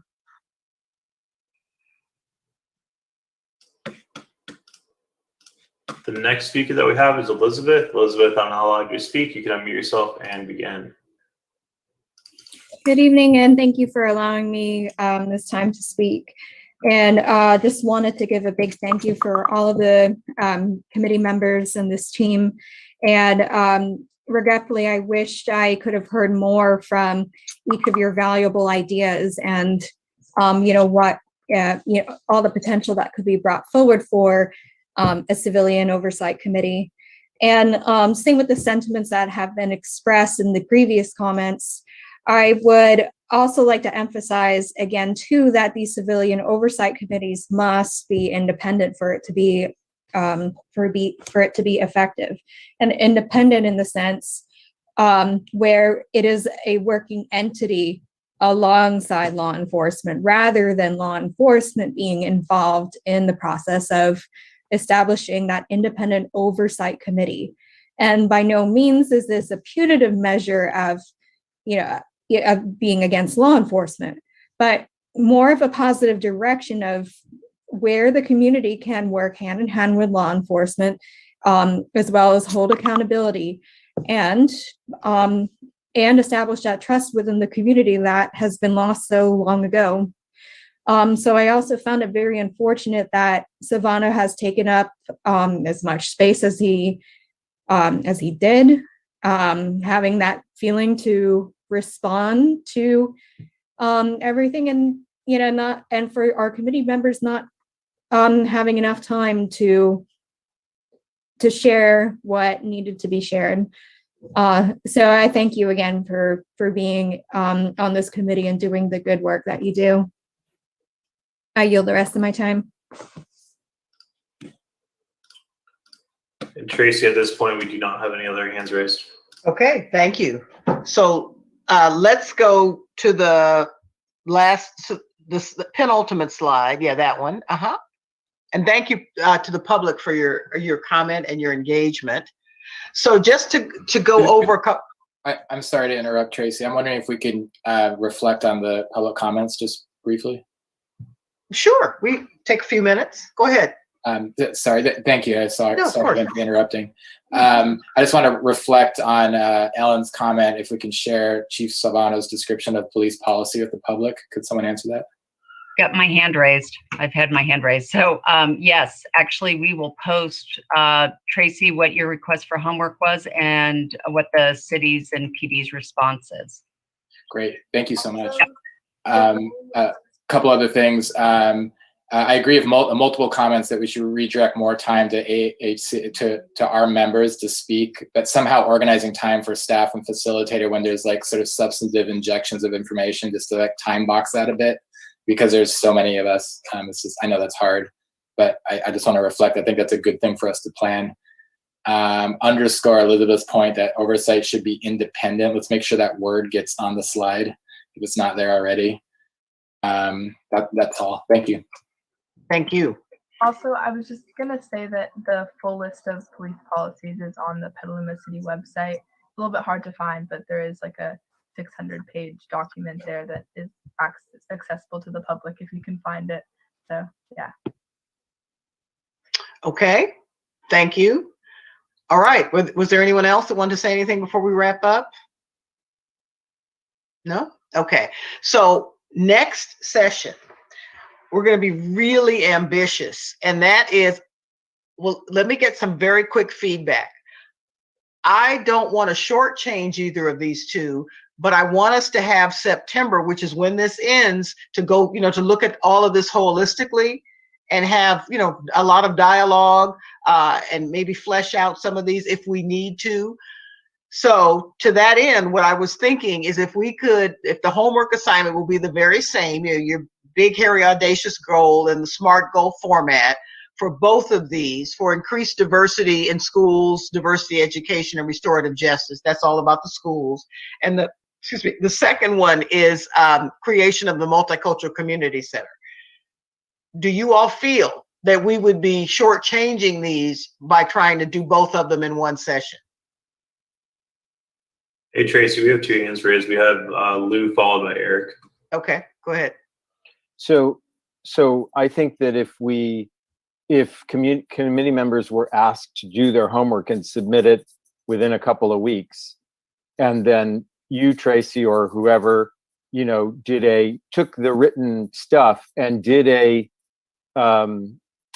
summary, not a summary, but a frequency analysis of what things were mentioned, and then brought that summary, either gave that summary back to the committee before we met, or presented it at the committee. I mean, the ideal thing would be to give it back to the committee before we met, so that people could look at it and maybe even along with the original things that people submitted. So you have the submissions and the summary. Then that would allow us to really prepare to have an informed discussion when we get there. And I think if we did that, we could do both things. I think you're right. Now, the linchpin there, right, is getting the homework to me on time. It's not going to work if you're sending it to me. There's a reason why we need it by the deadline, so I can get it analyzed. And that process that Lou suggested is an excellent process. It requires more steps though. But the most important is that you get me the homework. So we will send out the homework assignment, not the agenda, not the minutes, not everything else. I will commit to getting the homework assignment out to the city to send out by Friday. Okay. And it will be, so you know what it is, it will be to take each of these topics, pick one, your big, hairy, audacious goal, and do just like you did in this last time. Type it out. Do not write it. I can't read some handwriting, and get it to me within a week, and I'll give you a date. And frankly, if it doesn't come in by then, I can't include you because I have to, have time to sort through all of this. Fair enough? I'm getting a lot of blank looks. Okay. I think that's good, but I mean, I also think that, we can't submit it and then still talk about it like we didn't submit it. Otherwise, we're not going to be able to condense the time. So I think that if you're saying that you submit it or you just won't be able to provide the input, is that what you're saying? Because otherwise, right. Okay. So right. I think that's fine. Mm-hmm. It's just that, as long as we don't go backwards, because we won't have enough time to do both if we don't stick to that. So Ramona, why don't we, I'm speaking to everyone, but I'm addressing your concern. Why don't we do this? Part of the homework assignment will be to summarize it, in like, I'm not going to say one sentence because some of you are like James Joyce and I'll have a book in a sentence, right? Because I know how I can do that. Like 5 or 6 words, just give me the, 5 or 6 words at the end so that we can summarize it. For both of them, what I can do is then give you a minute, each of you a minute to discuss both of your ideas. Does that make sense? You can do it in a minute if I've already summarized it. I know it seems pushed, but I want to be sure that we get through this and have time to do the capstone at the end. Is that fair? Anybody? Yeah, as long as you include all that information with the homework assignment. Yes, absolutely. Okay. Other comments?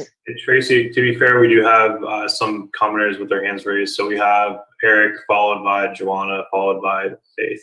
Okay, go ahead. Just really quickly, on our April 20th meeting, we voted for several topics. Several of them we've talked about already. One of them is diverse hiring and representation in city government. That was the number 4 item. Are we no longer doing that, or is that wrapped into here? I'm just kind of confused on the process. No. You're absolutely right. What we're doing is we were only going to do the top 3 because of time constraints. So I do think that's a critical topic. You know what, Eric? If we can successfully get through these next 2, is everyone okay looking at that 4th topic of diverse hiring in the city, if we can get to it in September? I need hands up, thumbs down. Tracy, you're crazy. Do something. Okay. All right. I would just say that it's something that the city council can definitely have effect on, right? So I just want to include that in there. Right. I think that's all right. So Ingrid, could we add another box on this slide for topic 4 for we'll redo this, but August will be the 2 that are here, and then September would be the 4th one, which is the city, diverse hiring, et cetera, in the city. All right. Thank you. Thank you. Aaron, you're the. We have Faith, and then Joanna had her hand raised a little earlier, and we still have Lou. Okay. My question is on the August. Now it's so small I can hardly read it. I know. But it's the increased diversity in schools. How do you increase diversity in the school? Are you talking about in the administration, the people who work in the school, or what are we talking about? And then diversity education. Yeah, that I think that's probably along the lines of critical race theory or something, along those lines. But okay. Yeah. So it's talking in the school. Right. I mean, that's my interpretation of it. That's the only logical one I could think of. Yeah, my comment was along the lines or question of what Faith was saying, because none of the schools in Petaluma are actually run by the city. So I mean, what Eric proposed made more sense, diverse hiring among city staff rather than schools, just because they just don't have any authority. Yeah, there's no authority there. That's a good point. I mean, I think that the schools came out of the discussion about community-wide education, Right. And the school community is it's students, it's staff, it's families.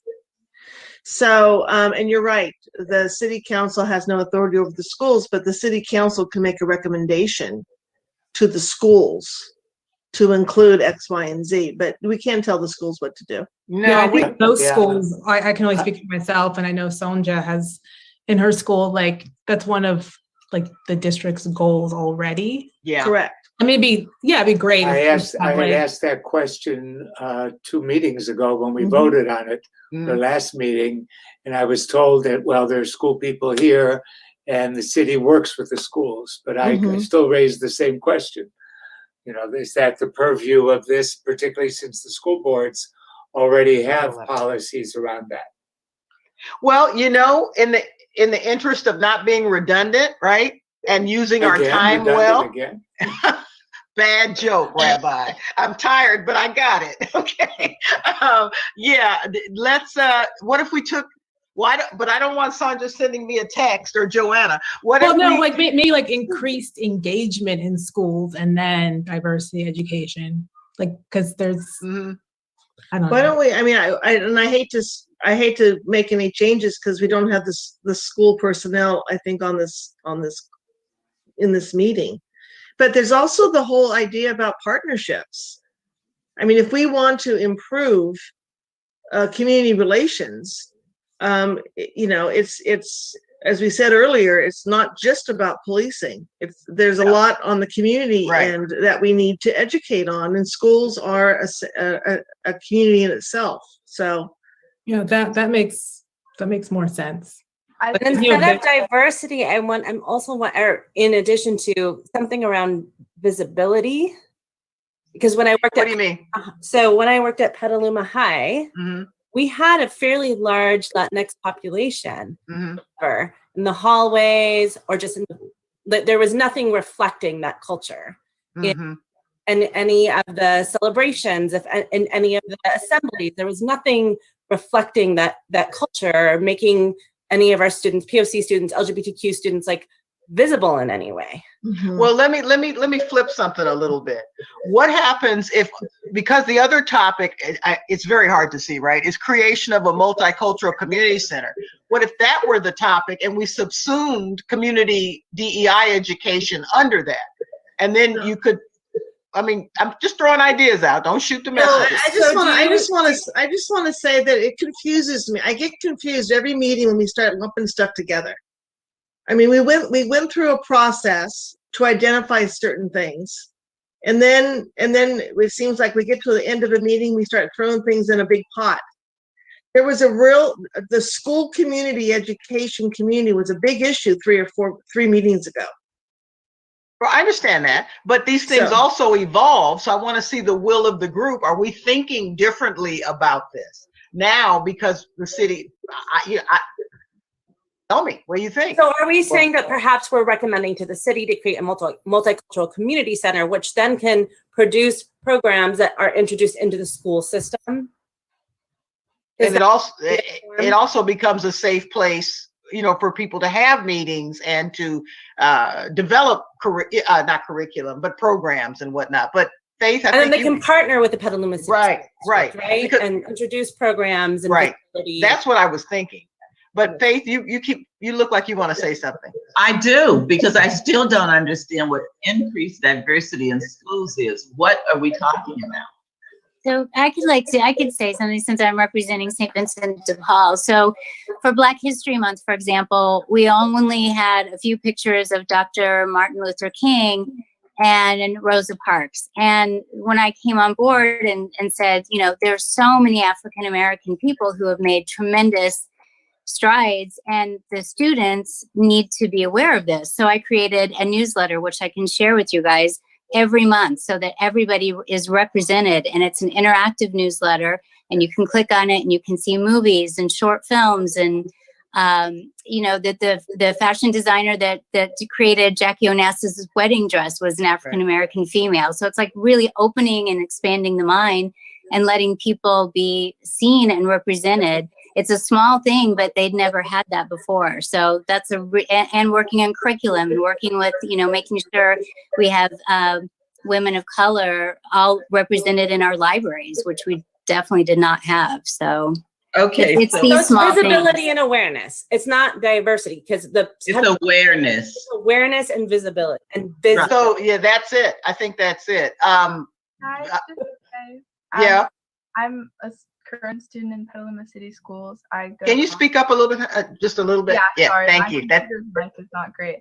I'm a rising senior at CASA, and I would say I would put in the stake for restorative justice. I think if we're going to talk about schools and helping youth, I think in terms of increasing diversity and like curriculum reform, I think there's already a lot of student-led movement towards that. Like I'm involved in Diversify Our Narrative, and we have already kind of communicated with the school board and gotten a lot of movement on fronts like that. I also think those kind of things, general community building and diversity and inclusivity, are things that kind of have to come ground up from the students. I don't think we really have a reasonable or realistic stake in doing something about that. But I don't want restorative justice to be lumped in with that and kind of discarded along with it, because I think that is something that can come from the top down. And I think that is honestly one of the best ways that we can help youth in terms of the work that we're doing. So that was okay. Well, on that note, as your moderator, here's my suggestion. Let's leave them both in. And you know, you present your ideas. If you don't have an idea on it, you know, but we do want to change the wording, right? Ingrid, can we change the wording on the first one? And awareness. Yeah, it was increased awareness, and what was the other one? Visibility. And visibility. Yeah, visibility. I don't know if everyone is very familiar with the Multicultural Center of Marin, but they partner with the schools in Marin County quite a bit. And some of the things they do, Risa, have to do with like social justice programs, and they involve the youth. They create youth mentorship programs where the youth get to be leaders and things like that within the schools. It's a really great model. It's called the Multicultural Center of Marin? Yeah. Where is it? San Rafael? It's in San Rafael. The guy who heads it up, his name is Douglas. I can put you in touch. Please. I'd love to talk to him before the meeting just to get some briefing. And Tracy, just for clarity though, next steps, are we going to vote on anything? Because we just worked on the civilian oversight. So is that already going to be like a recommendation that we give to the city? Yes. And what we're talking about right now is for the next topic. Right. Okay. Got it? Yeah. I know it changes. You know, the group kind of flows, ebbs and flows. Okay. So anything else? Lou has his hand up. Okay. So I just wanted to say about in terms of how we use the time when we're together. So if everybody submits their ideas and the original ideas are distributed along with the summary to everyone, then when we get together, we can, the minute that we have to speak, we can talk about our thoughts about the ideas that were submitted and what commonalities we see and what new thoughts we have as a result of that, as opposed to each of us having a minute to explain our idea. I think that will help forward the conversation and help the group solidify into something. Hopefully. Yeah, gel. Yeah. No, I think that's a great idea. particularly trying to do 2. Okay, and I think, did somebody else have their hand up? That's it, Tracy. Okay, well, you all did fabulous work. I mean, I know this is hard. I know we're tired, but you all jumped in, and there's a Southern expression, you put your pinky toe in it, which means that you really jumped in it and you know, gave it your all and did a great job. So I appreciate you. I appreciate the robust dialogue. You have my cell phone if you need. I can't really read it while I'm facilitating, but some of you were texting me, and I appreciate that because it doesn't take away from the session if you have feedback that you don't necessarily want to share with everyone else or whatever. So thank you. If you need anything, reach out. I will get the homework assignment out, and we'll go from there. So be safe. Thank you. Be careful out there, people. It's not safe yet. Take care.